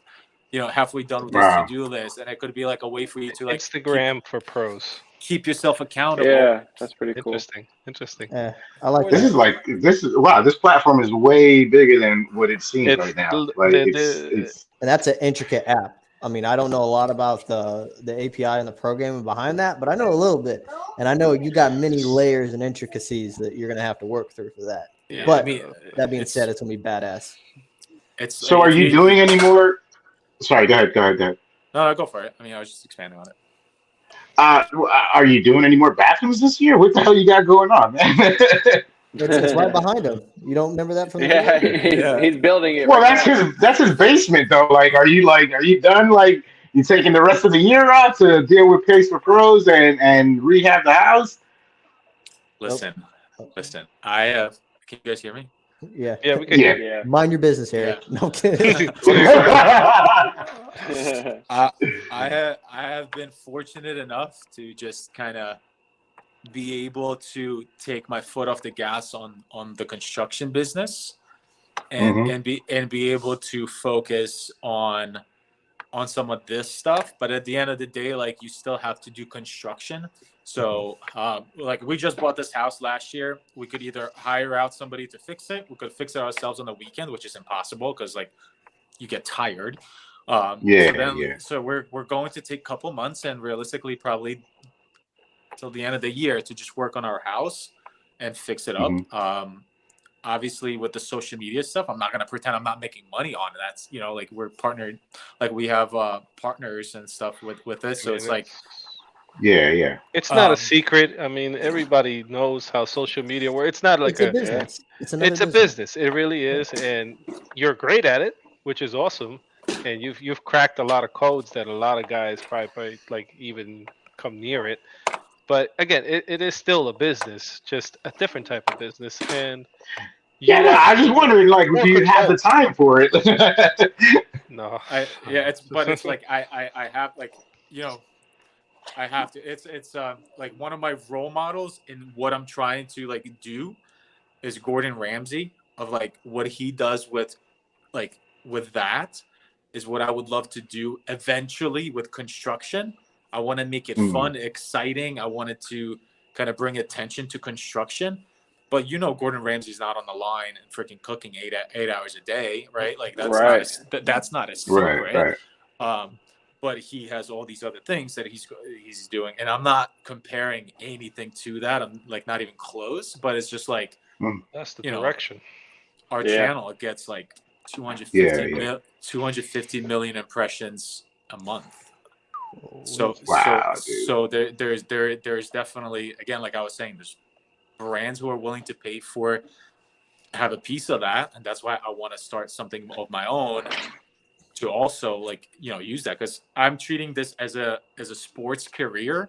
I'm not naive to say like, hey, I'm going to be doing this when I'm 60 or 50, so I'm like, I'm putting myself a five-year window here, and I'm like, let's see what I can do in 5 years, and I can always get back to like construction and do this stuff. But I'm not buying stupid things or anything. I'm just trying to reinvest into, let's say it's a sports career, and I'm gonna like retire in 5 years from it. What can I do in the meantime while it's there? Right. Play Wow, golf. man, man, dude. I didn't expect this episode to be like the best comeback story ever, but dude, like, that from having a business that completely failed. I don't know how many years ago, but to being where you are now, man, that is like, And that the is a fact that testimony to he's, speak what are of. you? How old are you? 31? 30? 31. So in 31 years old, you've done more than probably all of us put together. And you were 24 when you had not when you had 9 employees. So it's only been a 7-year run, bro. Jesus Christ. I've only That's been doing insane. social media now since 2020, so 3 years. Yes. Oh It's my god, dude. it's one of these things where like we get blessed with something with like my wife, and we're like, what the fuck is happening? Like, why? Like what? Why us? Well, like Why us? we're like, what is happening? But then like, you know what? Then sometimes I'll go to her and like, you know what? Fuck this. We deserve this. We've been through some stuff. Yeah, man. Hell Like yeah, dude. like Hell yeah, man. we have paid our dues on like the shit pile. Like it's Yeah, okay. I would say that. I have to hide my motorcycle for a couple of months for this I'm shit. telling you, man. But like, what's awesome about this is like, when I found about you through social media, basically, when I saw it was like Carmel, New York, I was like, huh, he's from my town. I was like, and then I looked into it, and that was right at the time that I was gonna start doing my business, and which was at the height of COVID. And I was like, I have this burning, like you call it, a burning thing in your chest that you have something, you just don't know exactly what, but it's there. And it bothers you to know that it's there. And when I saw that and it was relatable, and I was like, God, this guy's from my town and he did it. I mean, what the hell? So it helped me jump in to where I'm at now, basically, which this podcast, the daddy and daughters and all that stuff comes from the inspiration of you, basically. And same goes That's for cool. me too. Watching some of your videos, like I got to the point with the company that I was working at where I was like, all right, same thing. I'm ready to leave. I'm waiting for the opportunity. As soon as the opportunity comes, I'm gonna fucking jump for it. But like watching your videos, I watch your videos and shit, and I'm just like, all right, it's happening sooner. What's funny? Like basically, you guys are saying if this fucking guy can do it, I can do it. Well, not even that. It's just literally just like you kind of need somebody that's crazy. Like they always say, you have to have that one crazy friend that's willing to do everything. And social media has helped you find that friend. Most of the time, you're lucky enough if you find it in person. But being able to connect, like all four of us, never met once before coverings ever. And yet when we got there, it was like we known each other since pretty much high school. it's kind of wild, and social media helped that. But the connection, like I said, with you inspiring other people that might be watching this podcast, and could be at that one point where you were, we were like, man, I'm gonna throw a towel in. My business is failing or something. It could be just a pivotal point. It's just cool to know that, like to get to know this side, and share it with everybody. And I hope that's something that like people can like kind of return the favor down the road, because I vividly remember a conversation I had with like one of the bigger creators that you all know. I had a conversation with him and I was like, dude, are you doing this? Like, is this like, can this be a career? Like, can you like do this? And he's like, no, man, I wouldn't quit my job over it. Like, I wouldn't do this, blah, blah, blah. And then come to find out, this guy's making like $60K a month with this stuff, and I'm like, you son of a bitch, man! Like Wow. you could have saved me a couple of months, man. Like, because I was that's damn, wrong though. I was like, if this guy is not doing it, like, there's no way I can. You know what I'm saying? Like, right. Versus like, yeah, you could do it. Just put the freaking work in, and audit your work, and you can do it. But and that's what I like about your. Oh. Sorry. Yeah, no, I mean, I'll get those DMs all the time. People are like, bro, you inspired me to do this and this, which is hilarious because like I literally had to do nothing, right? And all it is just that they needed that little like, it was the last straw. I was the last straw on whatever pile they had. I was just the last straw, which is like cool. Yeah, the big thing for me, and I'm big on YouTube, right? I got my degree on YouTube University, so I noticed this when I'm trying to learn something and trying to get information, I go find channels and people that are in a realistic setting. They're not on a set. They're not a perfect scenario. And watching your stuff is like, all right, this is an actual guy that does this actual business with real life scenarios, right? He's like, well, this is fucked up, but we're gonna fix it this way, this is what we originally came here to do, right? So you get like that. Some other YouTubers that are on there, and there are some like big YouTubers. That's all they do. That content after that, it's very cookie cutter. It's very structured. Or I shouldn't say structure, almost feels scripted, but then you get like, real situations. And when you're looking at the real situations in remodeling, that's the part you got to be worried about. But when you're looking at it and you're looking at the content, you're like, it's fucking easy. So it's frustrating. It looks easy. By the time you're done, you're like, yeah, it's no big deal. But in the middle, you're like, son of a fucking. I should have taken that job. Why did I quit? God damn it! Now you gotta repair the drywall, punch the hole through it. But construction is like a cop. What they say, like 99% of the time, we're not doing shit. But then there's that 1%. Oh God! That like your Mondays. That gets it's always scheduled. Mondays. Goddamn same Mondays. Same thing with construction. It's all pretty straightforward until like you open up a wall and you're like, all right, I'm gonna just put that back, patch it, call it a day. Yeah. It's like, now what do I do? And honestly, with social media, it's like those situations when I like make a stupid mistake or something. It's like I almost fall back on like, okay, I can save this. At least I have a piece of content now that I can make about this, so it's not a complete loss. So then I'm like, all right, I didn't like just totally lose this situation. Like, at least I can come out with this, at least with a cool video. I know I just like made $1,000 mistake, but at least like I can make a cool video out of it. So I remember that sliver tile that kept breaking on you. Dude. I remember. That's it. Getting Schluter trim. It's getting cut. So you're kind of in the loop as far as the social media stuff goes, and I mean, you know that I was safe to say with your, I guess, portfolio and your background in the social media, you kind of know the ins and outs of stuff, so you can see and notice when other people are actually like, I guess, taking the same path. You can see that they're succeeding.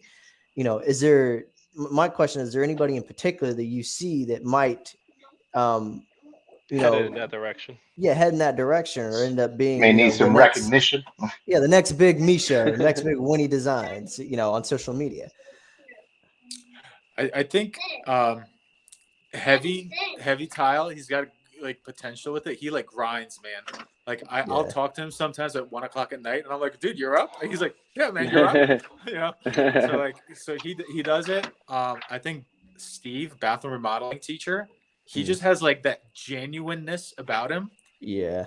That like you see that this guy's just like, and I've met him at coverings as well. And it was like, that's the guy from the video. It's like, and that's your first time meeting him as well? That was my first time ever. Like I've spoken with him on the phone probably like 10 times before that, but like actually meeting him in person, that was the first time. And he is like that guy, or even nicer. Because I think like the authenticity side of it, like, can get you far with it. And I think he's definitely like on that path. Spread inset everywhere. Yeah, I mean, but that's me, man. I ain't gonna lie. That's me. That's his thing. That's a thing that I guess I have with him. That every time he goes live or puts something up, like I'm like, damn, that's a Milwaukee grinder. I didn't know they make them in white. So he knows that. The 4th of July version is white. But no, that's cool to hear. I mean, Heavy is a grinder. Meeting him at coverings, I mean, you could just see his energy. He has that OCD about him. With like, and you talk to him, he's like, yeah, my piece of content, I could have been like 4 days into this piece and it's still not perfect. I need to read it one more time. It's like, damn. But that's the work that it takes, I guess, to reach that level. When I talked to him, like I literally talked to him today for like 30 minutes, but he was saying like how he's like auditing a lot of his videos and trying to like figure out what's like, okay, this didn't go viral, or like this didn't pop off. There's definitely like pop off versus viral. He's like, this didn't like do well. Like why? Like blah blah blah. So we were kind of talking about that, and like so that's a big part of it, is to audit your, like, kind of step back and be like, all right, what happened here? And like sometimes I'll watch a video and I'm like, you just missed it, man. Like, like I'll watch not his video, like I'll watch videos and I'm like, bro, you have a good video here, but like you just missed it. Like it just in terms of like even starting out, like, so like right now, I don't know if you guys watched my stories today. Like like Catherine just needs to have this garden because like, get your cucumbers. she like look at him, look over, like she can hear you. She can hear you over there. No, I'm staring at her plants over here in Catherine the basement. I'm staring at her plants, and like her plant, like they're overgrown, so they're like they need to go somewhere. And like basically today I spent like a couple hours out there, and like I wasn't gonna make a piece of content about it because like I didn't see the first 5 seconds of the video. Like mentally I was like, I don't see the hook on how to start this video, even though like I know there's a video there, but I don't see the first 5 seconds. And then like we were into the ninja class or whatever, and then like it came to my like it clicked for me. I'm like, spray paint on the grass. That's going to be it. So it's going to be drive the stake into the ground. First second, drive the stake into the ground. Draw, like, string a line. Second, number 2. Yellow spray paint or whatever. Orange spray paint on the grass with a big screen over saying building a garden in 24 hours. That's a hook. And that's going to be in the first 5 seconds. Like, that came to my mind. I'm like, I'm going to make a video about this. I wasn't going to do it today. Tomorrow, I'm literally going to, like, whatever she was digging up today, I'm going to throw it back on the, like, I'm going to try to cover it all up. That's what Donnie does when he does tile work. He makes it look like he did it. Listen, we don't know it's Shannon all the way. It's not Donnie. He's just the skin in the camera. That's right. So, but it was that, like, it's literally like I didn't like it's you. It needs to, like, you need to, the first 5 seconds, man. Like, it's the first second versus first 5 seconds. It's like, that's the biggest thing. And like, I know a lot of, like, there's some people that be like, hey, it's Misha with Winni Designs, and today I'm going to talk to you guys about something really cool. Right. That is something that a lot of you will actually need to. It's like, what the fuck? Like, just get to the point, man. So versus saying like, today I'm going to show you how to change whatever, or like, this is why whatever fails. 90% of people don't know about this. So, like, you just get into it, and then towards the end of it, like, you just say like, hey, this is Misha, like whatever. I don't know. I kind of did my whole grandma thing like as well. I think it's pretty cool. Like that's taken off. Like I don't know why, but like if I meet people in real life, they're like, "Hey, did your grandma show you how to do that?" Or like, "Hey, actually, my grandma showed me how to do that too." Someone said you had to do that in coverings. I remember someone mentioned that. It's also funny. How many people would you say actually think your name is Winnie? half of them. I mean, unless they have actually interacted with me or I guess follow my channel. But like a lot of it. It's Yeah, because a lot of people are like, yeah, Winnie's coming. And honestly, I thought that's what I went with your name too until I found out your name was Misha. Because I've not for a long time, but I've been in like your Discord. I've been on like your lives. I'm the slab guy. So so it's like, and then I finally got Misha. I'm like, oh, okay, his name's Misha. I was like, okay, cool. Everybody else is like Winnie. Dude, Misha. you and I connected in my little NFT like Yeah, couple months of thing, and this is again. Just I'm still in that to... Discord, by the way. I'm still there. Too. I'm still in that Discord too. Yeah, technically me too, I guess. Hey, NFTs are gonna come make their way back, but hey, you can do Space Pro NFTs. Hey, the idea is that there's actual genuine like custom ones. There's actual genuine utility to NFTs, but it's not just buying monkey pictures, right? So it's like so there's something to it, but like it's just like right now, like you don't want to touch that with 100-foot pole because it's just like not it's not something you want to talk about in today's like world with like every single NFT in the world's crashed 95%. It's not something you want to be building. So it's like, well, I mean, in essence, it was at one point a way to. Like everything else, it's always some kind of a scam in the beginning, and then it turns into something. So I'm pretty sure it started off as like, "Oh, this is a great idea," and a lot of people were like, "Well, you know what? If we do the loo on people, and basically that, Well, you know, that was some of the NFTs in a nutshell. From what I've read, I don't know much about them, but when I saw that, I was like, oh, so you gave them all their money. And whoever was the creator was like, okay, I'm out, and then you guys are on your own. So before really there's NFTs, because Omar knows this. I've told this. I was very big into cryptocurrency. I mined it. I traded it. I was moderated on like a really big YouTube channel, the fastest growing crypto YouTube channel. And before there was like NFTs, people would create their own cryptocurrencies and they would run master nodes out of their house. And I was a part of that group. I was like, you're starting it, boom. I was like, I've got a dual Xeon processor computer with like 10 terabytes of storage. Like, I'll be your master node and I'll hold your currency so it holds its value. That's what people used to do. They used to do crypto, and then NFT kind of brought like the art aspect of it, where you now own something in return. But it essentially was just like another type of cryptocurrency, but it also had just with all cryptography, there was a encrypted information. Like you actually, there's also some things you can hide in NFTs. But that's a whole nother like story. It's a whole nother podcast. It'll come back around. It's one of those things where like somebody said like, do you know, like, I don't know, like I'm literally trying to remember what they said, but they're like, did you know in the 40s there was like 800 different car companies? You know, so it's one of those things like nobody's gonna say like cars is not gonna work. Everybody knows cars will work, but where do you find that Ford, GMC, whatever, you know, like where do you find those? So it's one of those things like I genuinely believe crypto is going to actually be a thing, because how can we say will for sure? How can we say in 2050, right? Let's forget about right now in the next 10 years. How can we say in 2050 there's going to be no digital currency? Like, what the heck? You know what I'm saying? Like, we're talking AI here and freaking going to Mars. Countries are already doing things. So it's definitely going to be a thing, but it's hard to predict what the hell it's going to be.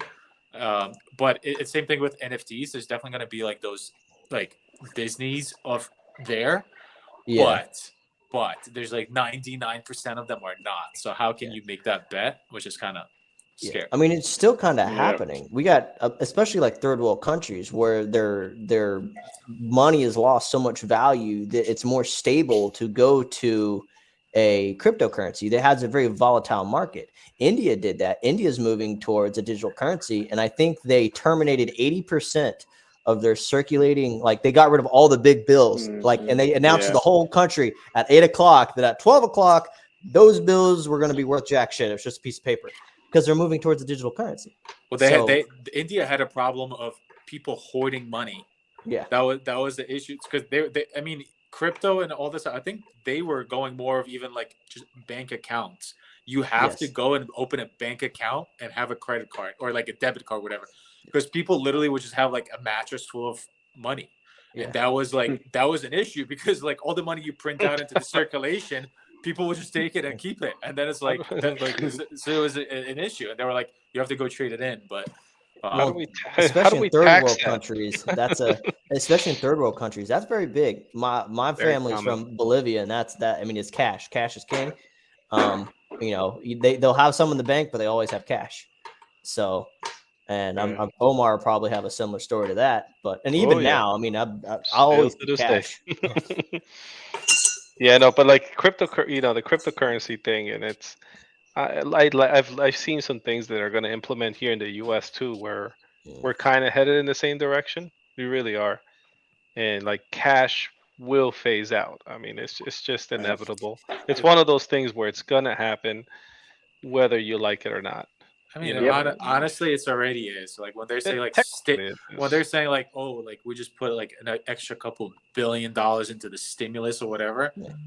They didn't print it out. They just added it, you know, like, well, I mean, so like it's definitely going to happen, but like, it's just not going to happen until the government actually has some like security behind it. Cause at the end of the day, like that's really the only way.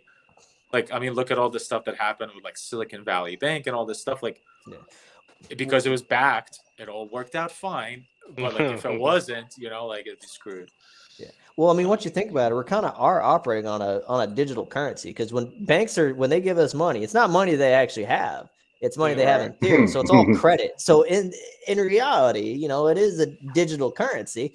It's just that, you know, it's if the government backs it. So if anything were to go bad, then, you know, we can swap it to cash. But so I mean, it's interesting. But like, so place for pros. We're all excited. We're all, you know, we look at it, we like it. You know, it's cool. Like I said, I thought it was a cool idea, even when you were spitballing the ideas about it. It was interesting, and seeing how it can potentially even be like a giant platform. I'm excited to see where it goes.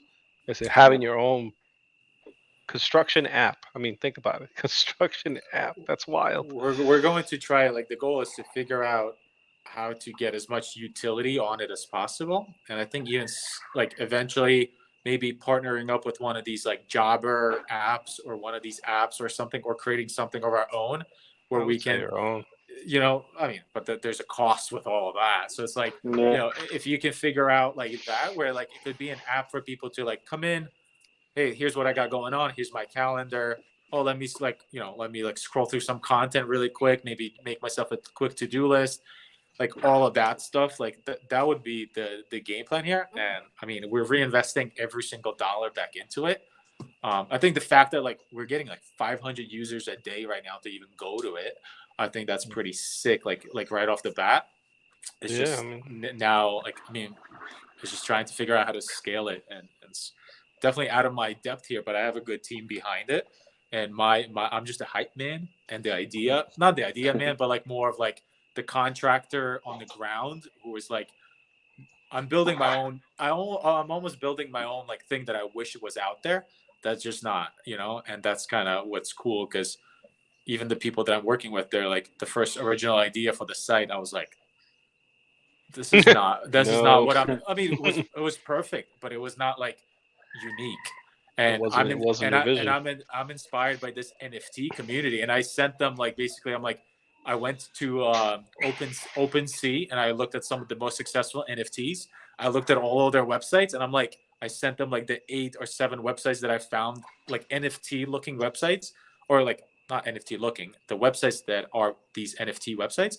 And then I was like, this is the vibe I would love to have. And we're not there yet, but it's kind of, even the Space Bro, yo, you fucking wait till like the Space Bro character. This is going to be like, where is he? Like, this is going to be like the Mickey Mouse of it.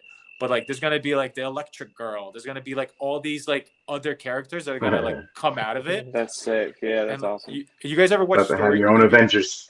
You guys ever watch Storybots on Netflix?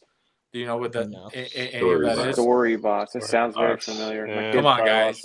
I don't know. So it's these like characters. There's like 4 or 5 of these characters, and like there'll be a real world like person question saying like where does rain come from? And then these like little characters go out there and into the real world, and they're like obviously like CGI'd into the world, and they're like figure out where rain comes from. But it's made for like 6 to like 8 years old, like or like 5 to like 9-year-old. I think I know what you're talking about. Demographic. But like imagine that they were like, hey, how was the Eiffel Tower built? And then it's just like Space Bro goes into like a rocket ship or something, and it's like, how did they build that? Because it's like, what this sounds like Wonder Pets and Little Einstein. Wonder Pets and Little No, Einstein. goodness, seriously, they would like, it'd be like they'd have a question, like you said, and they would, they're cartoonish, they get CGI'd into everything, but it's educational. Yeah. Or what'd you call it? What's the education entertainment mix? What's that word? Edutainment. Edutainment. Edutainment. There goes another hashtag for that. No, that's pretty cool, man. Like I said, it's just we're all excited to see how. Oh God, am I off camera here? Goddamn plastic chair. But it's to see this thing grow. It's gonna be awesome, and we're just excited. Period. You mentioned that to-do list. Just out of I guess to keep people accountable and motivated. What if you almost turn it into like a game, where it's like you make a to-do list, you complete it, you get like these little points. I mean, it doesn't mean nothing, but it's kind of like Reddit points, where it's just like it shows that you're loyal on the platform and you have a lot of engagement. I think that'd be pretty cool. I mean, there's so much coming out. Like we have so much stuff going on, but we are gonna have like, I don't want to say an in-house currency, but we're gonna have like on platform like coin, basically where let's say yes. So depending on like even the tier of where you are with how much you bought. So let's say there's like $500 limit, and you're getting 5% tokens off of that purchase. So if you bought something for $1,000, you got 50 tokens that you can then. I mean, it's like Kohl's Cash. I mean, Omar, Kohl's. Like Kohl's Cash. Yeah. It's literally that, but like let's say with tokens. But at the same time, let's say you're posting a video and you hit a hot streak of 6 videos in a row, 6 days, 6 videos. There's a trophy, 50 tokens, right? Or like 20 tokens for that. And I think maybe even with a to-do list, it's like you completed your to-do list for 1 week in a row or like 5 days in a row. Like you get and then you apply those to your next purchase. So when you go to buy a next blade or something, or you'll see on your account what you have, and you can just buy it. So like that's definitely something we're literally talking about this week, trying to figure out how to do something like that. And then let's say when you level up from like $500 to like $2,500, now you're in the gold tier and your discount is different, or your token amount is different. And then if you go into platinum tier, your discount amount is different. And then we will literally send you a physical coin once you go into like, is it going to be like a YouTube play button? It'll be a coin that you can put on your keychain. You can do whatever with it, but it'll be like a gold little coin. So like you're in the gold PFP tier. That's cool. Oh, nice. I'm trying to gamify it and kind of make this a little more fun, but we're super excited for that. Excited for that. It's dope, man. It's dope. There's just so much like endless potential. I mean, it sounds like you have a bunch of different ideas, and honestly, some of them can go in different ways. It's just a matter of, which way you want to go. I mean, it's literally going to depend on what the hell people want. Yeah, and that's like, because the ideas are everywhere, and I have all these ideas, but if people don't want them, it's just not gonna happen. Like somebody literally today was like, hey dude, like I just gotta say, like I'm a little pissed because I didn't get my sticker. I'm like, what do you mean you didn't get your sticker? We give us, a little sticker with everything. And they're like, well, I just ordered this item and we didn't get it. I'm like, fuck, because we're drop shipping that thing. So because we're like, they don't have stickers. I'm like on a call, like we have to send them a pack of stickers right now so they can include that into every item they send. I'm like, Yeah. but it's literally just like, we need like that feedback. We need the feedback from people to be like, hey, we don't have this, we don't have this. And I'm like, that's the most important thing right now, is just to have the actual like feedback. Well, Buy the product. Where's my fucking sticker? you wanted, you wanted I a bought it so I get a managerial, sticker. you wanted the managerial position, you got it. Yeah, right. Now you're putting out fires everywhere. How's your new little sticker wall going, Misha? Hey, I think a couple of people sent me stickers. I'm going to check on Monday to see if any came in. But We'll send you one too. all right. Yeah, you need a blue collar. You need a blue collar. Sorry, sticker on it's gonna be a big sticker, but don't worry, we'll get you a sticker. you can put other stickers above it, or on top of it. In my basement or in my shop, I'm eventually gonna have like my little place.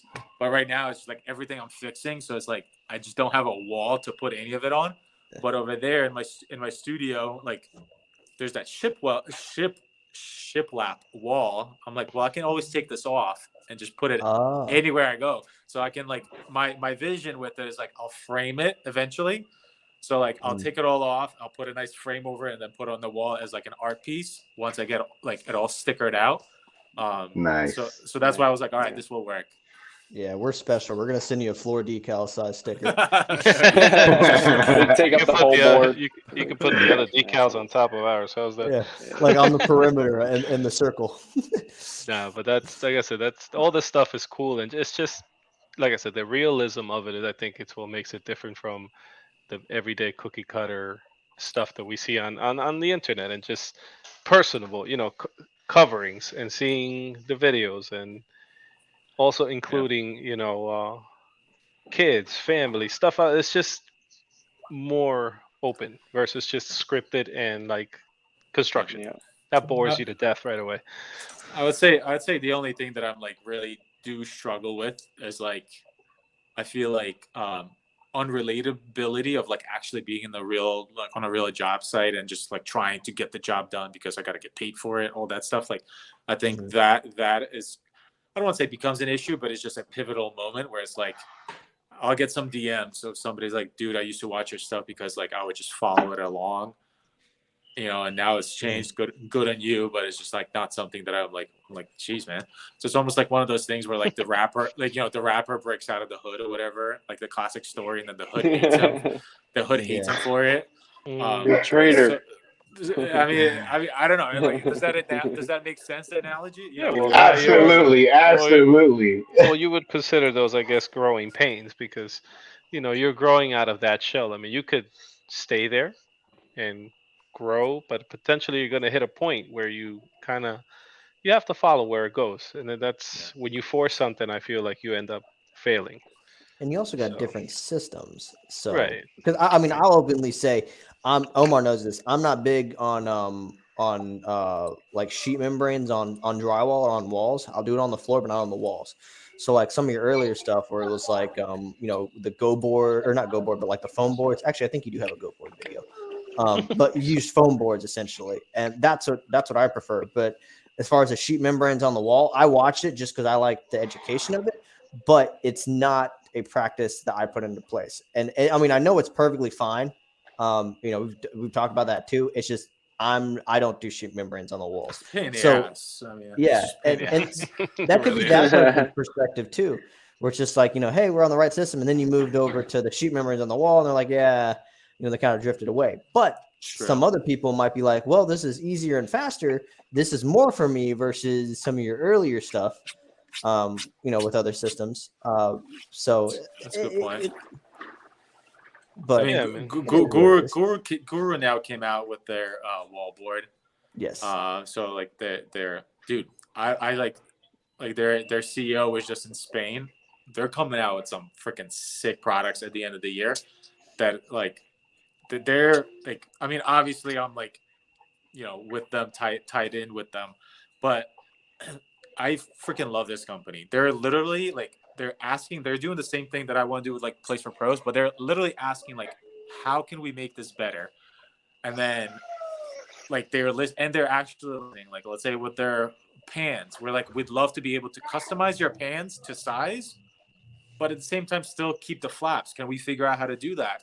And they were just like had a big meeting on how to figure out how to do that, which is like because basically right now if you're gonna customize their pan to go from like 60 inches to 48 or like 58 inches, you have to cut off the flaps, which is like, well, what's the point of them? You know, like how many showers out there are exactly 60 inches? You know, there's always a little bit there. So they're so now they're working on it, and it's like I've had to notch out some studs. I had a call with them, and they're like, "Yeah, we're doing it." It's like it's gonna be there in like 2 months. I'm like, "What the fuck?"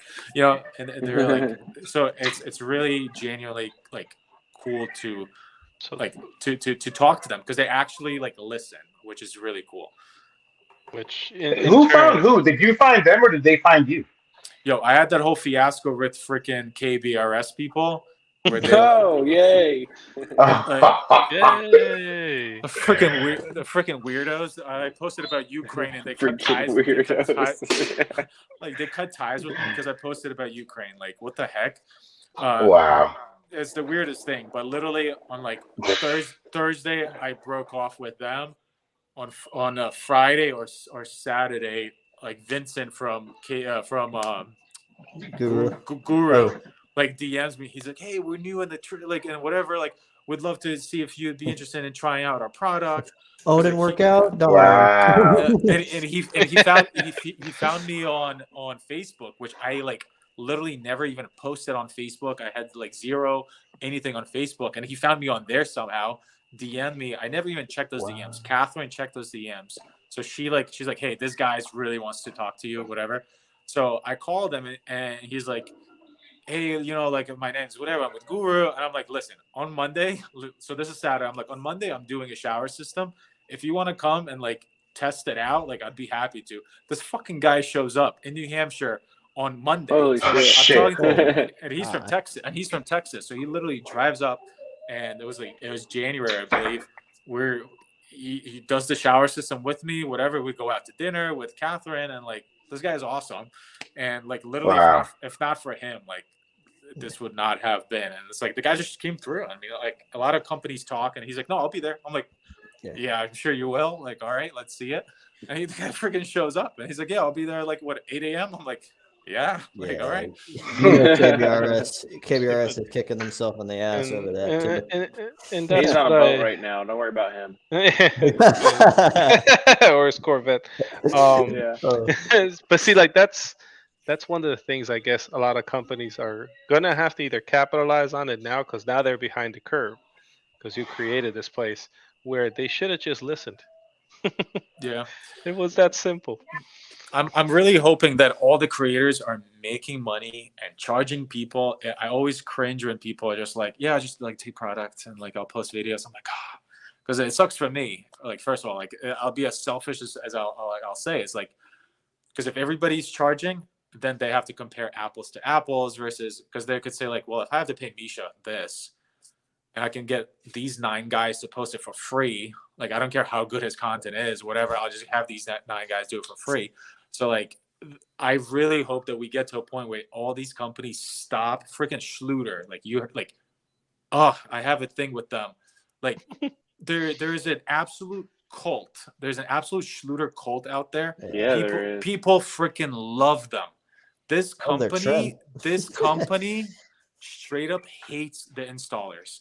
They will not follow them back. They will not interact with them. They will not DM them back. Like you could too big. I've talked to so many people, but like they have an influence, like they have a social media manager that freaking runs their stuff. Like they have to have somebody, you know, it's like it's almost like for my growing pain, I guess, or my situation would be like Milwaukee. They just don't care.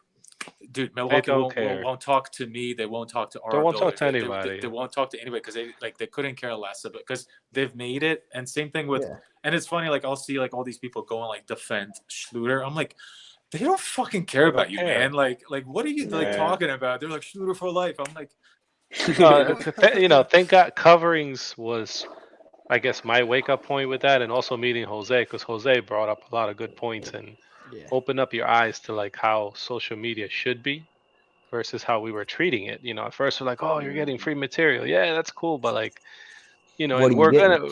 exactly, me and Jeremiah were working on trying to get, Don't say it. Should we say it?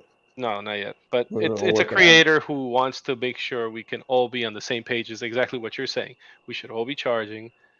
Try not to advertise them, or at least without having to get something out of it, especially payment, because it is a business. They're going to pay $10,000 for an agency to make a 7-second clip that doesn't even relate to any real life people, versus coming to you and paying you for that. You know what I mean? Yeah. And it ultimately, that wake up was with Jose. He was like, dude, you need to start switching from this and requiring this. And if not, turn around and say, no, thank you. Yeah. There's two, like, anytime I talk to people about this, I say, like, if people want to send you free shit, just take it. Like, but and they're like, well, can you do for us? Nothing. Like, what do you want me to do for you? Like, So I'm it's one using of your the product. so it's one of these things. Like, if they just want you to like give them a shout out in the story or something like that, fine. But if they want that piece of content to be on their profile permanently, absolutely not. Because now they're like, that is part of their marketing thing. They're going to be blasting it all over the place. So now Using it you're as their own advertisement, and you're not exactly, getting paid for it. Now you're actually creating Right, Donnie? content for them. Donnie knows a little about that. Yeah. Wow, what's this? Let's dive into this story. I love this stuff. Yeah. This is like, I know, Come he on, likes- Donnie. So hold up. there's a construction company here that I did a good handful of work with last year, and they've never, the whole time I was doing work with them, they never had posted any kind of content or anything like that of my stuff that I did on any of their pages. And a few weeks back, I saw something, and when I actually had a guy named Alex working with me. Not quite as great as your Alex, but we'll get to that at a different time. But so they posted this on their page, and I messaged the guy, and I was like, hey, so are we not going to address the elephant in the room? And he was like, I don't know what elephant you're talking about. And it's like, well, you're posting me and my, at the time, employee or whatever he was. I was like, you're posting this and using it as advertisement on your page of your company doing these installs. I was like, clearly you could tell, that's me, right? And he's like, yeah, that's not how this works, though. He's like, that's our stuff. That was our job. We're posting this, and you could have just asked me to remove it. And I'm like, well, that's what I'm kind of trying to ask you now. But that's what I'm implying. He had posted his stuff. He was like, you don't know anything about, social media. And you don't need, I was like, I know one thing. I said, you're posting me without my consent on your page as advertisement. Oh, it's not advertisement. It's just a picture. I'm like, okay. So he ended up deleting it, but it just turned into a long thing with him.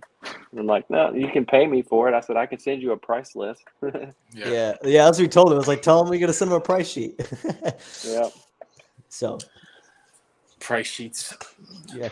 but like I said, we were going to work on something with that we want to get an episode. Union. Exactly. It's kind of like that. And it's basically the pros or content creators to understand that, like, you have potential for something. If they're reaching out to you, obviously they see something. And being that we're not connected or talking to each other, it kind of leaves like the potential to what you could possibly do. Then you have to ask somebody, and you're like, hey, they willing to pay me. And you're like, wait a second. So I could have gotten paid for this? And you didn't know it because there's no place that shows you that. So essentially that's what we're trying to do with me and Jeremiah, is get something together where we can make it a reality for people to understand that they can make money on this. And I mean, you're doing that already, but as far as like when it comes to people offering you free material or tools or something in that nature, but we are working on something. Like, it's, again, if there's a contract in place and you have deliverables, that's when it's a completely different game. Like, now you have to be compensated for it. If they're just sending you stuff because they're nice, great. Like, sure, maybe I'll shout it out in my stories, but there is no commitment to me shouting it out in my stories. If there is, then like, okay, it's a contract. Like, it's a simple thing. And like, they'll try to get people who will do that for free just because they need content out there. And to them, it's all peanuts. All this like materials and tools that they sent you is nothing. Because they get it at such a cheap cost. we were talking about that, and between like Omar said, coverings was kind of an eye opener for us, and we had Jose, JC Tile, we were all in the same house, so that was actually a good wealth of knowledge. But me and Omar have kind of talked about this. Where it's like, all right, so what did we learn from this? It's like, if we're going to be getting stuff from companies, right, and it's going to be a commitment, then what are we getting from it? You brought up the same thing that I've always said. It's like, well, why would they pay you to do it if they can get 9 other guys to do it for free? And between all of them, almost reach, well, not quite reach as many as your people, but they can reach a decent amount of people. But then you also, Omar, it's like, well, if we made that information accessible, and then if we're all on the same page, we take that power away from the companies. And it's just like, we're not going to you to negotiate. You got to come to us. You got to get our permission. And, and just with like construction work, right? If you got, that's like the low guys, the cheaper guys. If you're going to get outbid by the cheapest guys, they're going to go with them every time. They hurt the market. But if everybody's on the same page, then it again, it takes that power away from the company. It's definitely that. That's pretty. I, like with that though, like depending on the channel, depending on like your even niche inside of it, like if you're an electrician and you have 300,000 followers, like you're a big guy.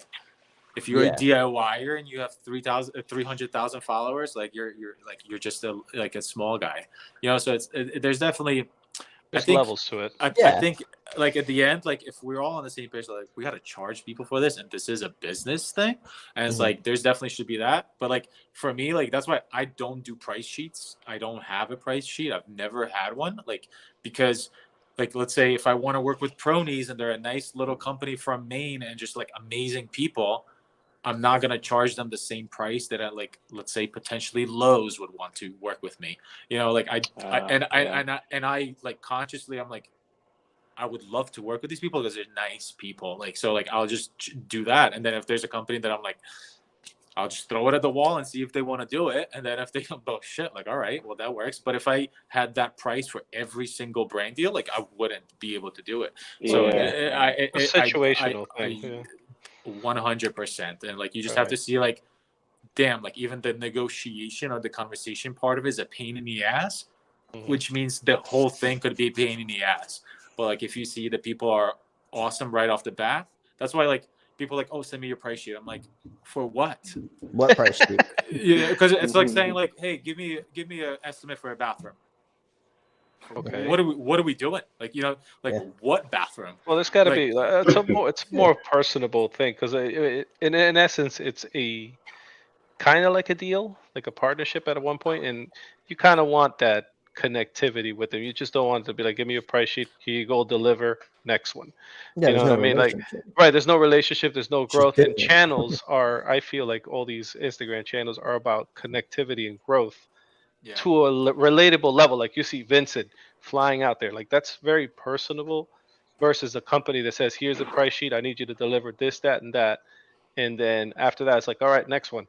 You need to do this, deliver this, that, and that, versus like actually having that connection, which makes it more legitimate. My secret to like landing some of these deals is like anytime they're like, oh, give me a price sheet for it. I'm like, I don't have a price sheet. That's not how it works. Like, I'd love to talk with you guys first about what you want. So then like you have the Zoom call with them ahead of like that. Then you have a Zoom call with them. You hear out their vision. During that vision, you pitch them a couple ideas of how you could implement that into your channel, how your structure of like distribution looks like, all this stuff. And then they're like, oh shit, like, all right, I see what this is about, versus like, how much? You kind of actually explain it to them how it's a business. It's literally how like even saying like, let's say you meet somebody for an estimate for a bathroom, full bathroom. They're like, how much? 20K. Yeah. Oh, that's what it's say. It's like, well, what tile do you want? Versus somebody saying like, it's going to be 20K, but I'm going to do a shower system. I'm going to make sure that this is waterproof. We're going to do a flood test. We're going to do this. We're going to do this. They're like, oh, there's stuff involved in this, So like, that's why like I always do a phone call with them, like a Zoom call, especially because I feel like one, I come across better on calls and Zoom calls versus emails. And like you can kind of feel them out to see like if you even want to work with them. And then like again, is it a fuck you price, or is it like I want to work with them? or Right. you know, so like you feel that out on the call for your sake, and then for them, they're like, they see who you are, and they might be more inclined to work with you because like, hey, you're a cool person as well. So that's why I don't I don't have price sheets for any of this stuff.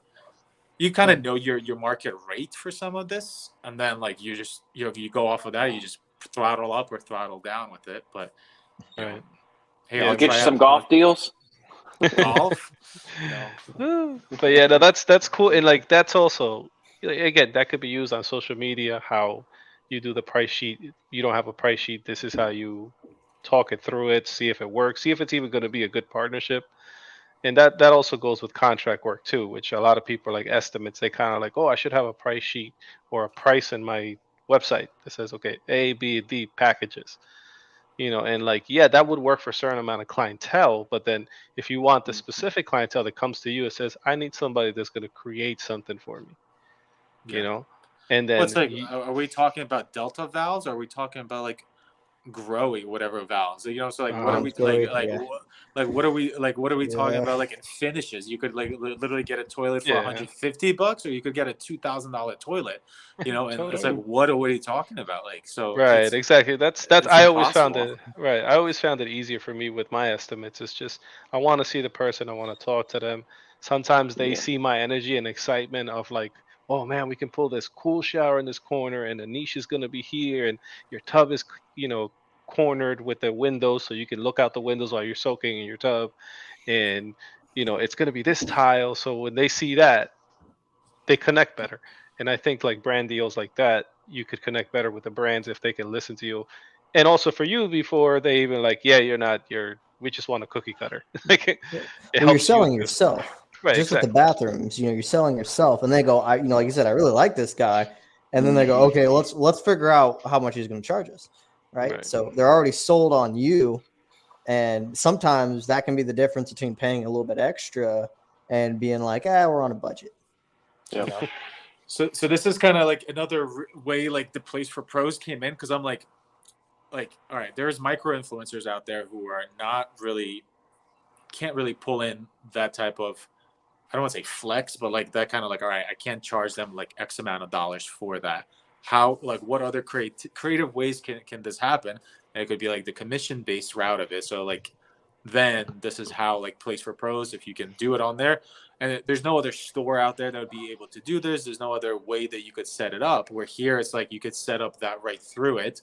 And it's not like we're talking about Amazon 2% commission. You know what I'm saying? Like we're talking about like revenue split or like profit split on this. So that's kind of another like thought process was going into it, is like, how can like this could be just another creative option for somebody to like still be able to land a brand deal, right? So it's like, hey, we're gonna send you free product. It's like, cool, but can I also maybe sell it?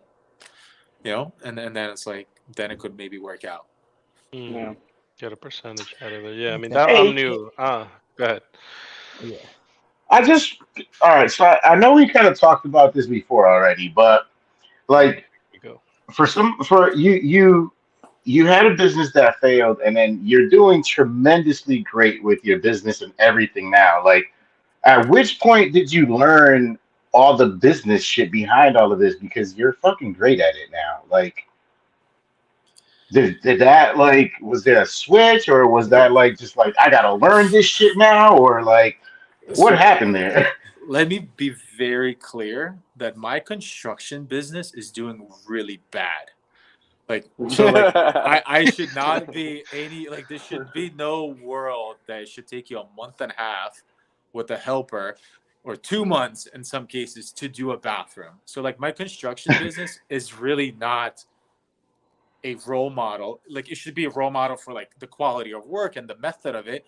But me working 4 hours a day or 3 hours a day on an actual like the construction site is not something that anybody should mimic or do. Understood. Understood. So that's not really doing well. But like all the, Omar. That fucking smile. He's like, what do you? But listen, and yes, and that's a thing that I encounter a lot too. The speed they're like, oh man, that should have been done in 5 days. I mean, we've seen some comments. They're like, oh, it's 5 days from, demo to walkout. Like 5 days, god damn, were you Jeez, it's living like, in there? Like Jesus. And You got a and and Moldovan man over there. that You goes got a with Dimitri. yeah, well, three monsters and a cigarette. Yeah. So, but that goes with the Kia Bentley model. Like, you want that. I tell my clients, I'm like, you want that contract that's going to be in and out of your house in like the fastest amount of time. I'm not that guy. You Mhm. can go and find somebody else. yeah, I'm the guy that's going to sit there and halfway through the project show you, hey, come here.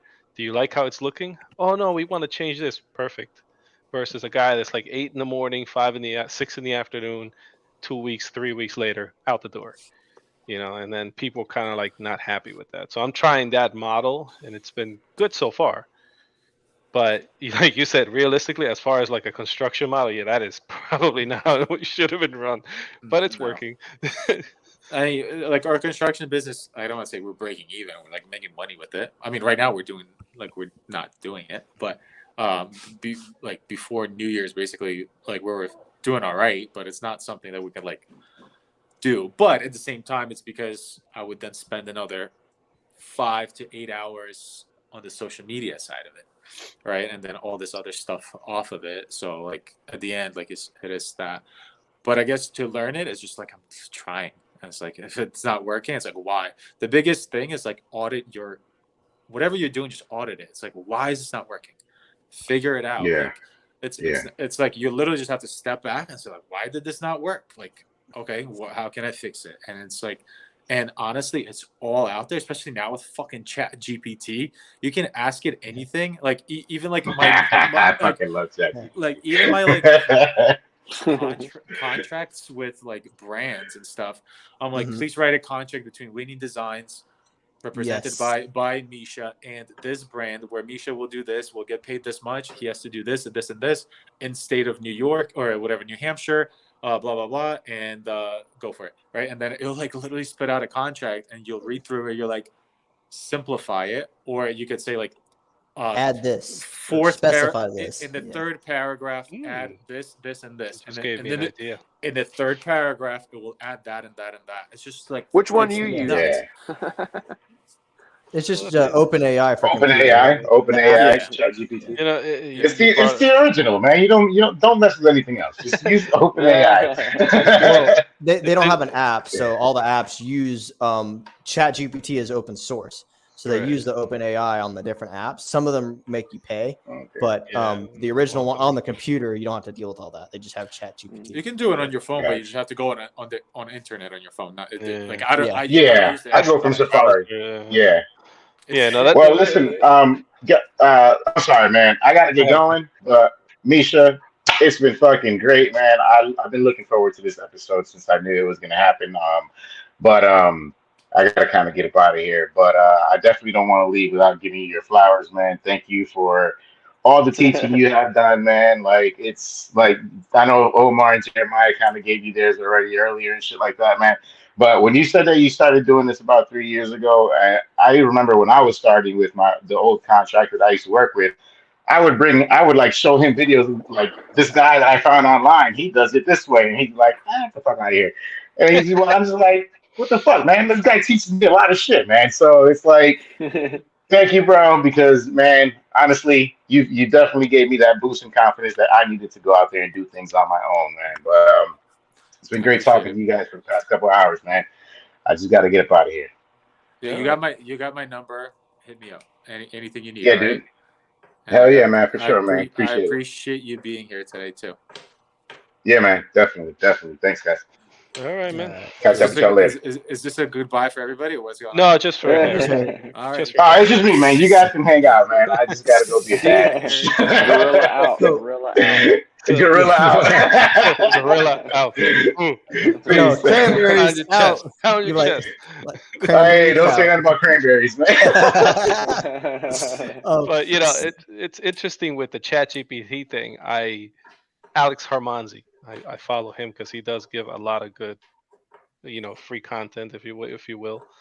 And he was like, make it a third grade level reading which is something I put in my questions. I'm like, I want this written in third grade level reading, and it does that, and those posts take off. And it's like, this is crazy. It's like it's helped me because English as a second language sucks when it comes to writing and even understanding. Half the time I'm talking to myself in Spanish in my head, which is kind of weird, but but like this helps write. I hate emails. I hate, proposals too, like how to write this stuff, and ChatGPT like expressed all that to a level that I feel confident, which is awesome. I've had a situation where like I basically had a back and forth with a client, and like in the email, so it's just a long freaking chain of stuff, right? Just talking back and forth.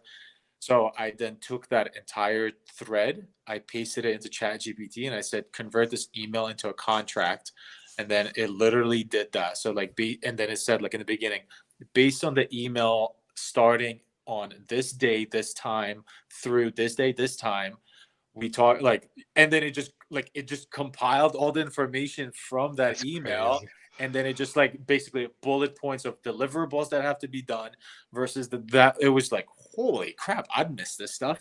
And then you can audit it as well. Like obviously, like if you want to add something to it, or you want to like, and it's like, holy crap, like this is crazy. Which is, it's kind of interesting what's going to happen with pretty much everything because of ChatGPT and all that stuff. How, a lot of people are going to be out of business, but a lot of people are going to utilize it to their benefit, like some of us are doing right now. But it's still, I think AI, until it fully becomes, robotic and tries to kill us. Right now, it still needs to have prompts. And that I see that being a career for somebody, like somebody that's going to teach you how to use AI, because AI on its own, until, like I said, until it robots itself and takes over the world, till then we still have to give it prompts. Like there's a lot of times I put stuff in there and then it spits back out, we need more information, you're not asking the right question. Yeah. And I bet you somebody's going to capitalize on that, a whole program as to how to do it.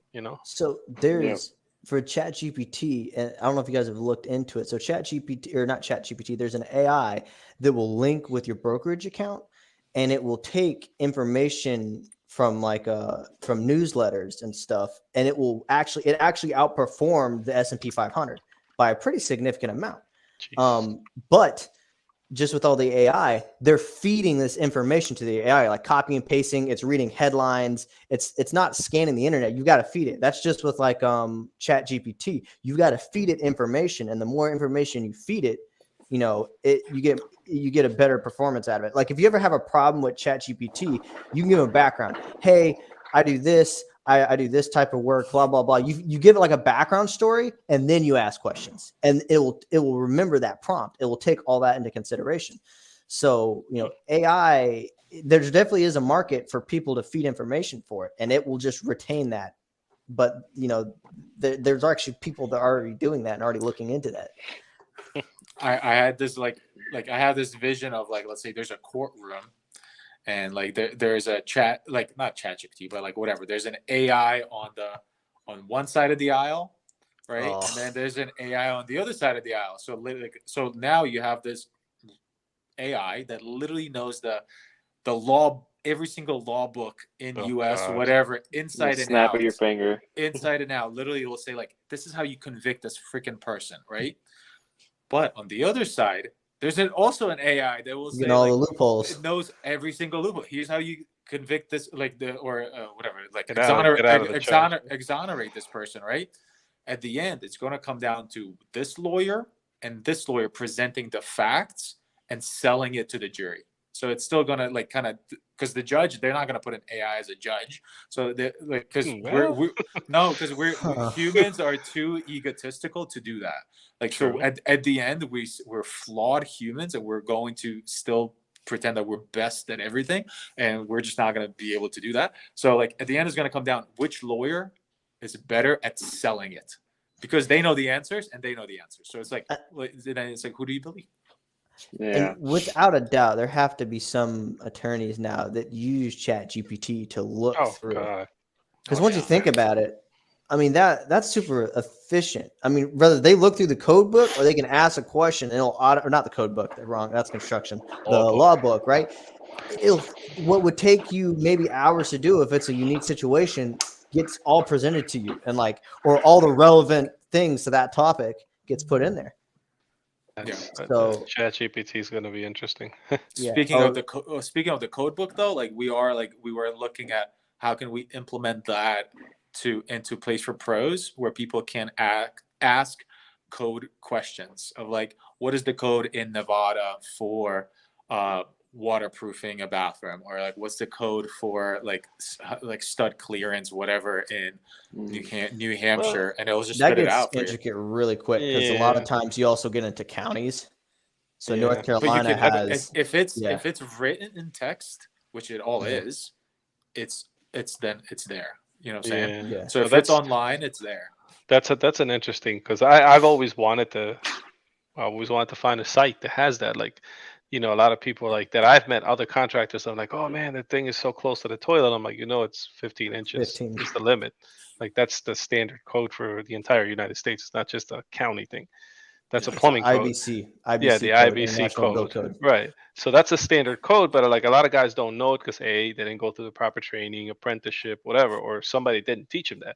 But to have something like that in Place of Pros, where like the standard stuff, you know, obviously there's always going to be, you know, counties and like that, you know, like my area too. Like you can go literally across the street and it's completely different code and rules and regulations. But the standard would be a cool thing to have. Yeah. You know, don't worry, if it's not in the code book, the inspector, if you didn't know about it, the inspector will let you know after it's all done and all the tiles in. Yeah. It's got to come over half an inch. Like, huh? We've done that with a toilet where we've cocked the toilet a bit because it was a 1/4 inch out in the area that I'm at. The inspectors are picky, so my plumber's like, we're just gonna tilt this a bit because they're gonna measure from the front. So but I matched the existing vanity, so I didn't think about that though.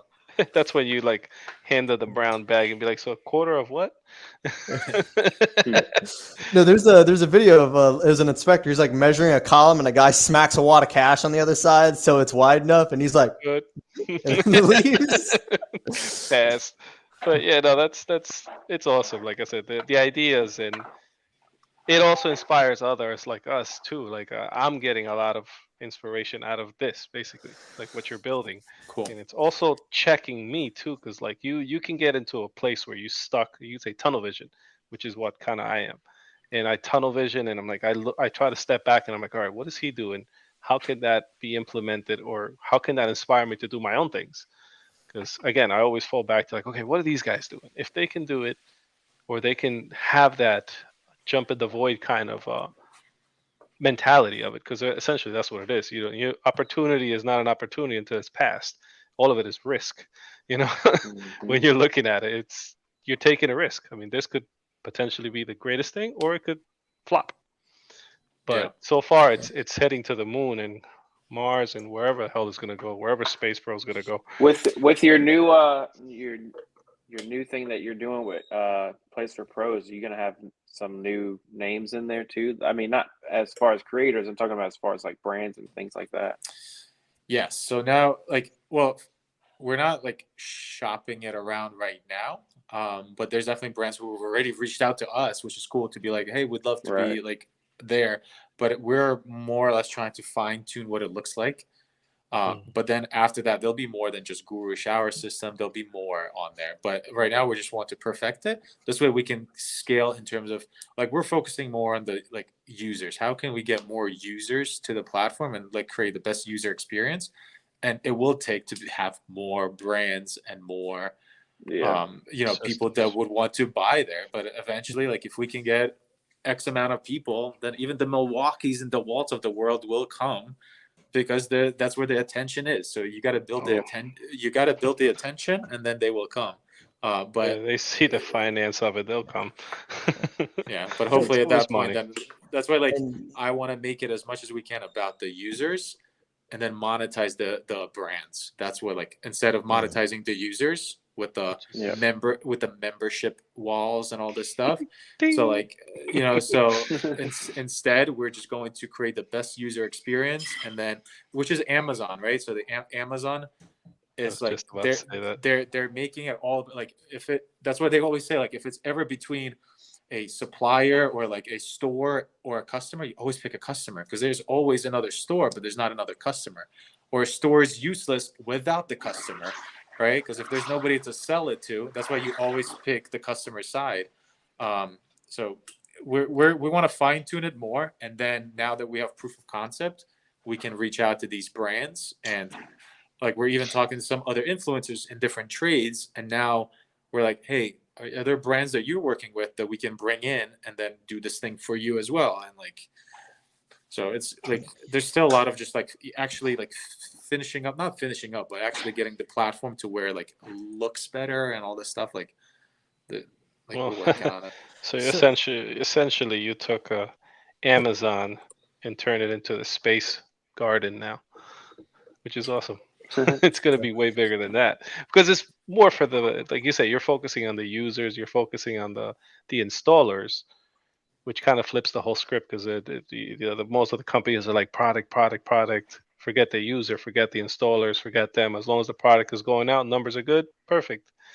But flipping the script is going to be really interesting. And you mentioned community brands, which it might be something, because me and Omar done some brainstorming, something we might reach out and talk to in the future. Because it's obviously keep it in our tight circle in our community, self-support each other. So I mean, is there? I guess that's something we could talk with you later about as far as getting some things out there. So it's a platform to kickstart whatever, right? So it's like if you guys just need a place to basically have as a springboard or like a logistical thing, because like I mean we do have like I already have a warehouse in Miami that we're like literally storing stuff. Like not everything is dropship, so we already have our own warehouse where things are going out of. So it's like renting a space, everything. So it's like if the logistical side of it is what we take care of, and it's like if you guys sell it, then it's kind of like we'll deliver it, but you got to bring you got to put the seats in the movie, right, to sell or whatever. Yeah, like it's like, however that works. It's like Amazon FBA, fulfillment by Amazon. You have to ship your product to the Amazon facility for them to distribute it. Or you do Amazon also has the option that you can sell through their platform to get the exposure, but you distribute it yourself. So True. I mean, I don't think we're there yet because we're not like obviously scaled to the point to have all these users, but like that could be a thing where people do want to do that. But it's even like if you want to launch your own brand or like a thing, so you found something on Alibaba or whatever, like you branded it, private like label, you private labeled it, you liked it, you already sampled it. You don't ship it to your house, you just ship it to a place for pros, and then we fulfill it, right? So now as the orders are going out through your place, they're just going out of there. And then whatever else has to happen, it just happens right through there. So it's like you don't ever have to go to the post office or anything like that. Yeah. So we'll I mean that's exactly. We'll definitely be talking on that one then, because it's also like picking a bone too. So, and I know you like a good fight, so this will be good. So picking a bone with us? No. With just the why? product. You got a problem? No. With the with the product, it's just the product. Like you see a product and it's there, and it's there, but you just don't like how it's being done. Schluter, guys, I'm telling you, it's Schluter, it's right? one of those things. Yeah, it's like a Schluter thing, but it's a personal thing. Me and Jeremiah talked about it. Yeah. But it's cool. Like that's actually cool because, like you said, it gives chance for us to grow in that community and be able to sell that. That's cool. And it's self-supporting. Yeah. Go ahead. No, I mean, eventually, like we will have the feature to go live. So, like, if you guys are hosting a live around whatever you're doing, then like that live link would go out to all the users as a text message, right? And then they could tune in and do that. And then if we could, but that's like as we scale, it'll be easier to do that stuff. But that's kind of the vision down for the this. road. Yeah, that's down the road things. But it's good to. I mean, that's part of the reason of this whole podcast too, was just to be able to connect with other people, talk to them, bounce ideas off. That was kind of like the whole thing. We started with our own Discord and we were bouncing ideas between all the four of us. And I always had the itch for a podcast because I don't know why. Like, let's just make a podcast and talk, Yeah. because we already do that anyways. Monday to Friday, we spend all the day slapping tiles and talking to each other. So let's Yeah. just do it on a podcast and bring people in and spread Here whatever we are. message they want to spread. And here we are, the birth of blue collar. Yep. You And guys gotta clip a lot of this stuff though, and just put it out there through your Yeah. channels. I think that's the biggest thing. I think you guys can clip more stuff. yeah, If that's the only advice. Yeah, so we're working on that. The intern, we're all very busy, so that's the problem is finding like the balance of creating, managing our companies, creating content for our companies, now managing the podcast and creating content for that. So we kind of sit back a little bit when it comes to the podcast, because at the end of the day, we do this for fun, we do this as a hobby, and we do this to spread information. But obviously, we're trying to push as much as we can, and we're trying to do longer. This is actually going to be our longest episode, but there's so much good information that's involved. It's a lot. And, Like, we don't want to cut it. and I mean, nobody's gonna, honestly, there's not a lot of people that are gonna watch over 2 hours of content, but we can go back and chop this up. Like Jordan, I think we had almost like an hour and 45-minute Jordan's one contract flooring. And I snipped a bunch of it out, did like a 30-minute stuff, but there's a lot of little snippets that I can drop in. So you can watch the whole episode without having to sit for hours and watch it. Yeah. So, but it's something we are working on. Well, I'm game for whatever you guys snip. Like, you have my permission to do whatever you want with it. Like, I don't hold any of this back. And same. Sure, we don't need your price sheet. Yeah. Send us your Get your price. napkin. No, but it goes the same. Shit. Like we don't like. Shut up, If Donnie. anybody Damn. if anybody snips our podcast and like shares or whatever, we're not gonna be like. Yeah. Like I said again, if it's something good that we're spreading and they're not using it maliciously, go for it. Yeah, it's a community podcast. That's what we tell people. So, I mean, same goes with you, Misha. If you want to clip anything on here, go for it. I mean, you got access to it. Unfortunately, I can't. I can send you an isolated like video of everybody and then isolated audio files, but since we're going live, we can't do that. So if you clip something, it's going to be what you see. But like I said, if you want to take any part of this, go for it. Yeah, I mean, please. I've got nothing else to do. I mean, I got nothing else. Just don't make our edits look bad, all right? We're gonna be throwing out these little clips, and he's got these amazing editing skills and cool transitions, and we're just like, oh, okay. Yo, if you watch my videos, they're like the least edited videos. Like, that's not my thing. Oh, you're not like all heavy on us. Yeah, no, that's one of the things too. Like you were saying earlier, like it has to click. And sometimes I record, I have like hours and hours of video, and then like a week later, you're like, oh damn, all right, fine. Now you go back, and the idea came in, and it's like it clicks. And then 30 minutes later, you have that video. And sometimes I try to not overthink it. I use the KISS method, keep it simple, stupid. But, because you could literally dive into this thing and like Heavy does 3, 4, 5, 6, 7 week on one piece of content. Good for him. I don't have that availability. So I try to make it as best as I can with my style, if you want to call it. And you can like it, hate it. Sometimes it does really great. That's the cool thing about it too. I mean, because everybody's got their own style. Right. You know what I mean? Yeah, because you could try to copy people. It's just going to be failure though, because you're not going to be relatable. You're not going to be like, oh, that's what he does. That's what Omar likes to do, or like that's what Jeremiah likes to do. You know, like Winni, and that's the cool part. I call my method is the connect the dot method, which is like throughout the week or whatever project I'm working on, I'll post the little dots of like, here's this, how to put in this screw, or here's how to do this, this. And then at the end, I will put out like the longer form piece of content that connects all those dots. This way, like I can post daily, and like, I mean, the little dots go fucking viral. Like, I mean, right. Because it's super simple. It's very like quick. It's start to finish right there. Because then, like, let's say your big video fails, but at least you put out all those dots out there, like, so. It's like the big video failed, but it still went viral because all the little snippets in it. Well, and that's one of the things that I guess I took from your content was like, man, I don't do enough stories. I noticed in the wild, there was a wild part that I wasn't even doing them at all. I didn't even know they were like, it was there. I was always reels. And I was like, so now I'm getting more comfortable in that. And the same thing you're doing. Eventually, I want to move into large videos with YouTube right now it's just shorts. Facebook, man. I'm telling, like, if large form content, Facebook, or Yeah, even sorry, everybody keeps saying Facebook too. Yeah, no, and Facebook, I Crush kind it of on like, Facebook. I kind of like gave up on it a little bit because Okay. again, it's a lot. You know, TikTok, Instagram, Shorts, it's a lot. But like you said, if you simplify the system, do the dots, and then eventually drop something big, If I'm you're kind of headed in that direction, anyways. I feel If like you're you're so limited on Facebook too with the things that you can use for audio and things like that on Facebook. Mm.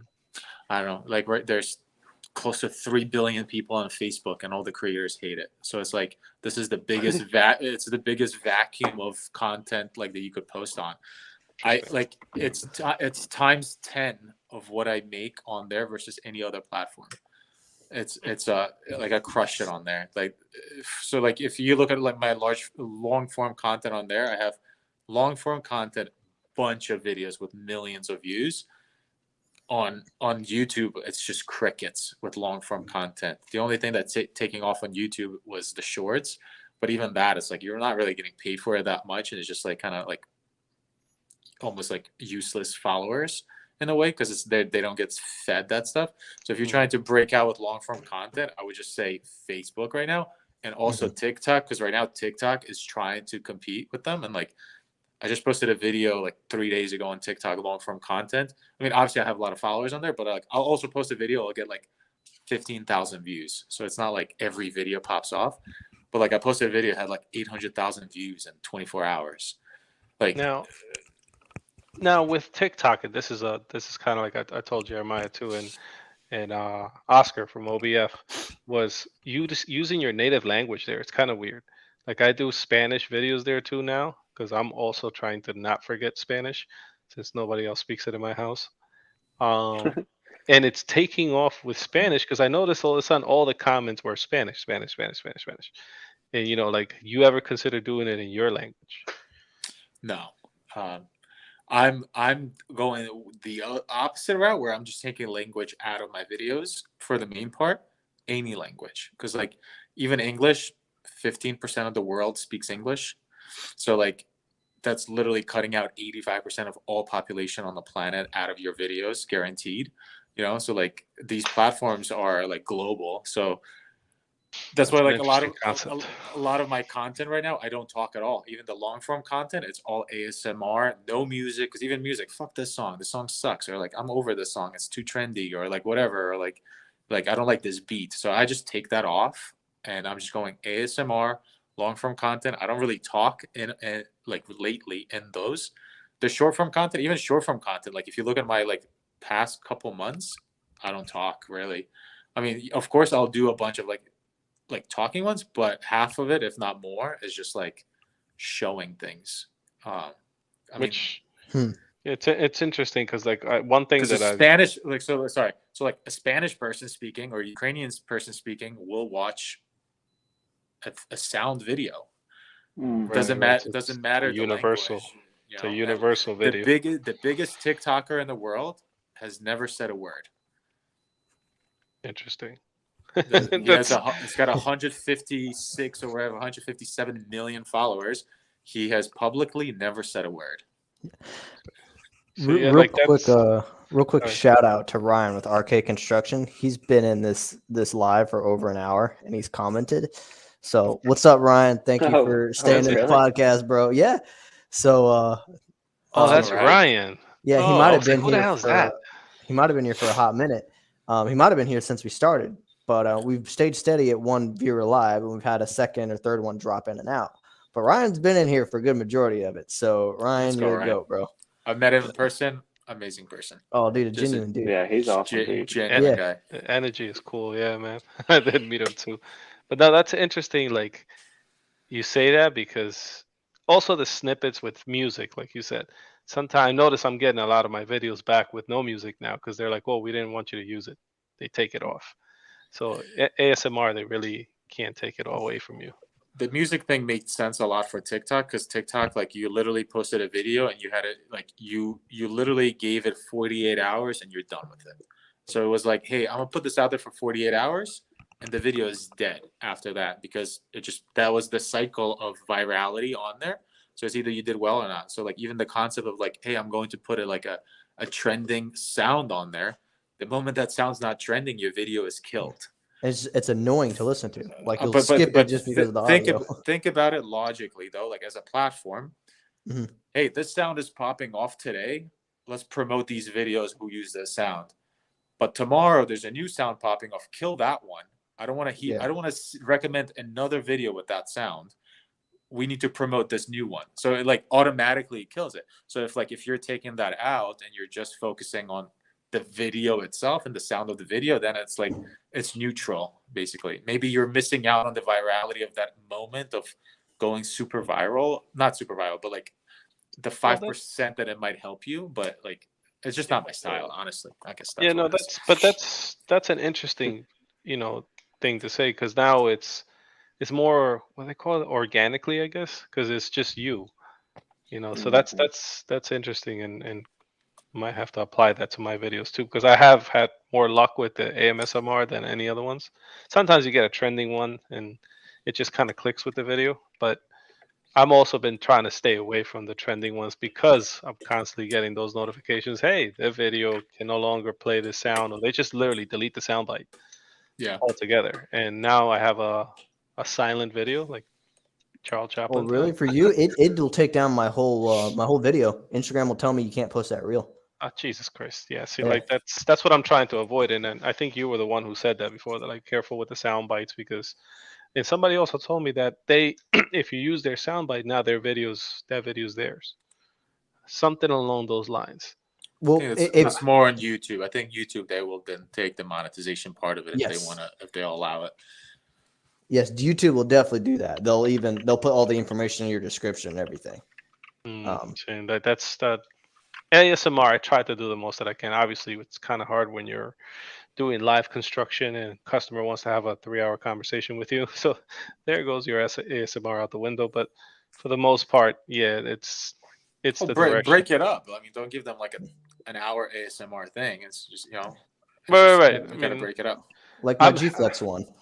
Yeah.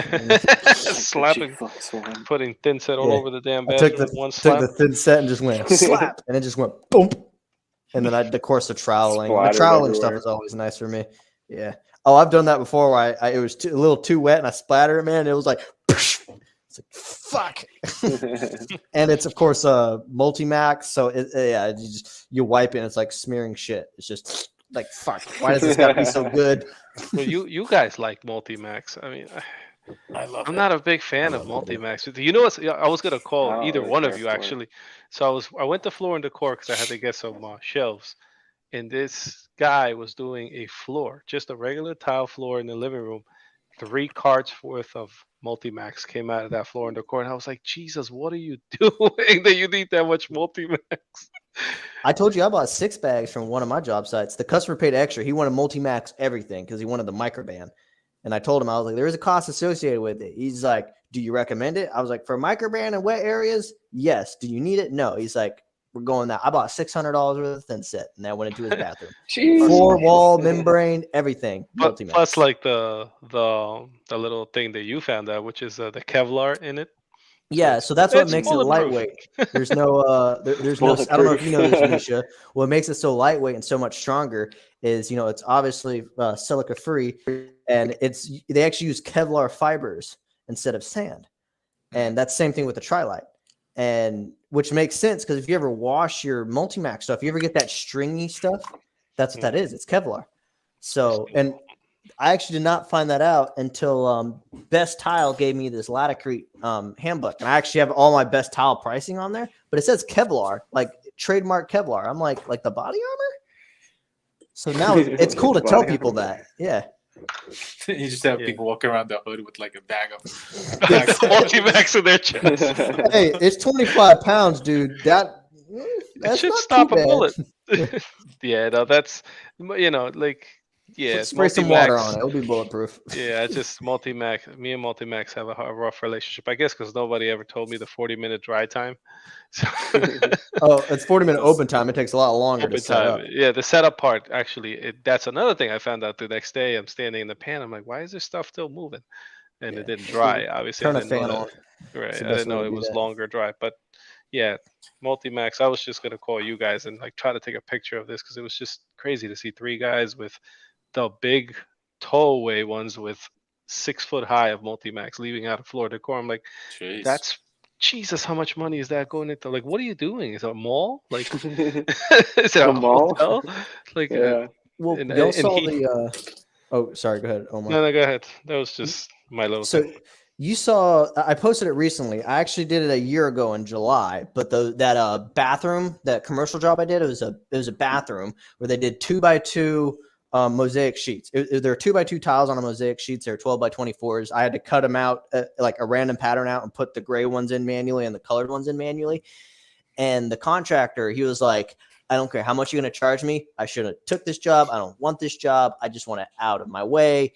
Tell me what you want. He's like, well, tell me what thin set you like. And me testing the waters, I was like, all right. So I gave him a pretty high price. And then I was like, I like Multimax. And he was like, bet, dude. He brought a fucking pallet of Multimax. And at the end, he's like, I don't use Multimax. You can keep the rest. I'm like, shit. Bang. So, dude, I was awesome. So that entire like boys and girls bathroom at the elementary school was done in Multimax. Nice. Cool. Well, I'm at 5%, guys, on the phone. Just like No, Okay. definitely. phones Yeah, got no, we're cut out. we're at 2 hours. But before you leave, like I said, we just want to give you thanks for coming on the podcast, sharing Yeah. all the wealth, sharing the new venture that you have going on, and we're always here for whatever you guys need us for. So Yeah, for sure. I appreciate the platform, and it's just nice to talk. I mean, this is the biggest thing. Is like it's hard to like just even talk to people with this stuff. Yeah. Well, you So, can come over here and talk anytime, man. Cool. We'll we're a talk bunch for of- hours. we're nerds when it comes to this stuff. That's like I said, this is what we always do, just constantly trying to talk about systems and kind of like sad that we get excited about that stuff. But Me and yeah. Omar's got some late nights talking about shower systems. it's bad. But, But well, we I guess- appreciate you, Misha. now with because I think we have to wait to upload, right? Not with live. It's all Or uploaded live? to YouTube. Okay, Yeah. perfect. Yeah. Cool. All right. So listen. Are you guys trying to post this? I guess this would be way too long for Instagram, right? Yeah, we'll do some chop main it up. snippets. Yeah. Yeah. You might be able to post on. I mean, I know you guys don't do Facebook, but you might be able to post on Facebook. Yeah, Yeah. we might. Do we have a Facebook? We don't I have think- Facebook, no. I thought one of y'all created one. Damn it, the IT guy slacking No, again. because of the phone number situation. You can't use a Google Voice number. You can't use anything besides an actual cellular phone number. And we all have our phone numbers attached to our personal or our Facebook stuff. Hmm. So Just create a page. yeah, With your personal. I mean, that's how I have the Place for Pros page. My Winnie page, all that other stuff. Just create a separate page instead of actual account. Yeah, no, you're right, because I had to do that with my personal business page. Because remember, we were having a hard time interacting with that. I literally had to start a whole new section because it wouldn't switch. Yeah, like so smoothly. just create a page and then you'd be upload all this stuff to it Mm, and good point. snippet it or whatever. all But- right. Well, All right, thanks again for call it for coming. the night. Really Good appreciate it, stuff. man. Later. Alrighty. See ya. See ya. And we're gonna drop this.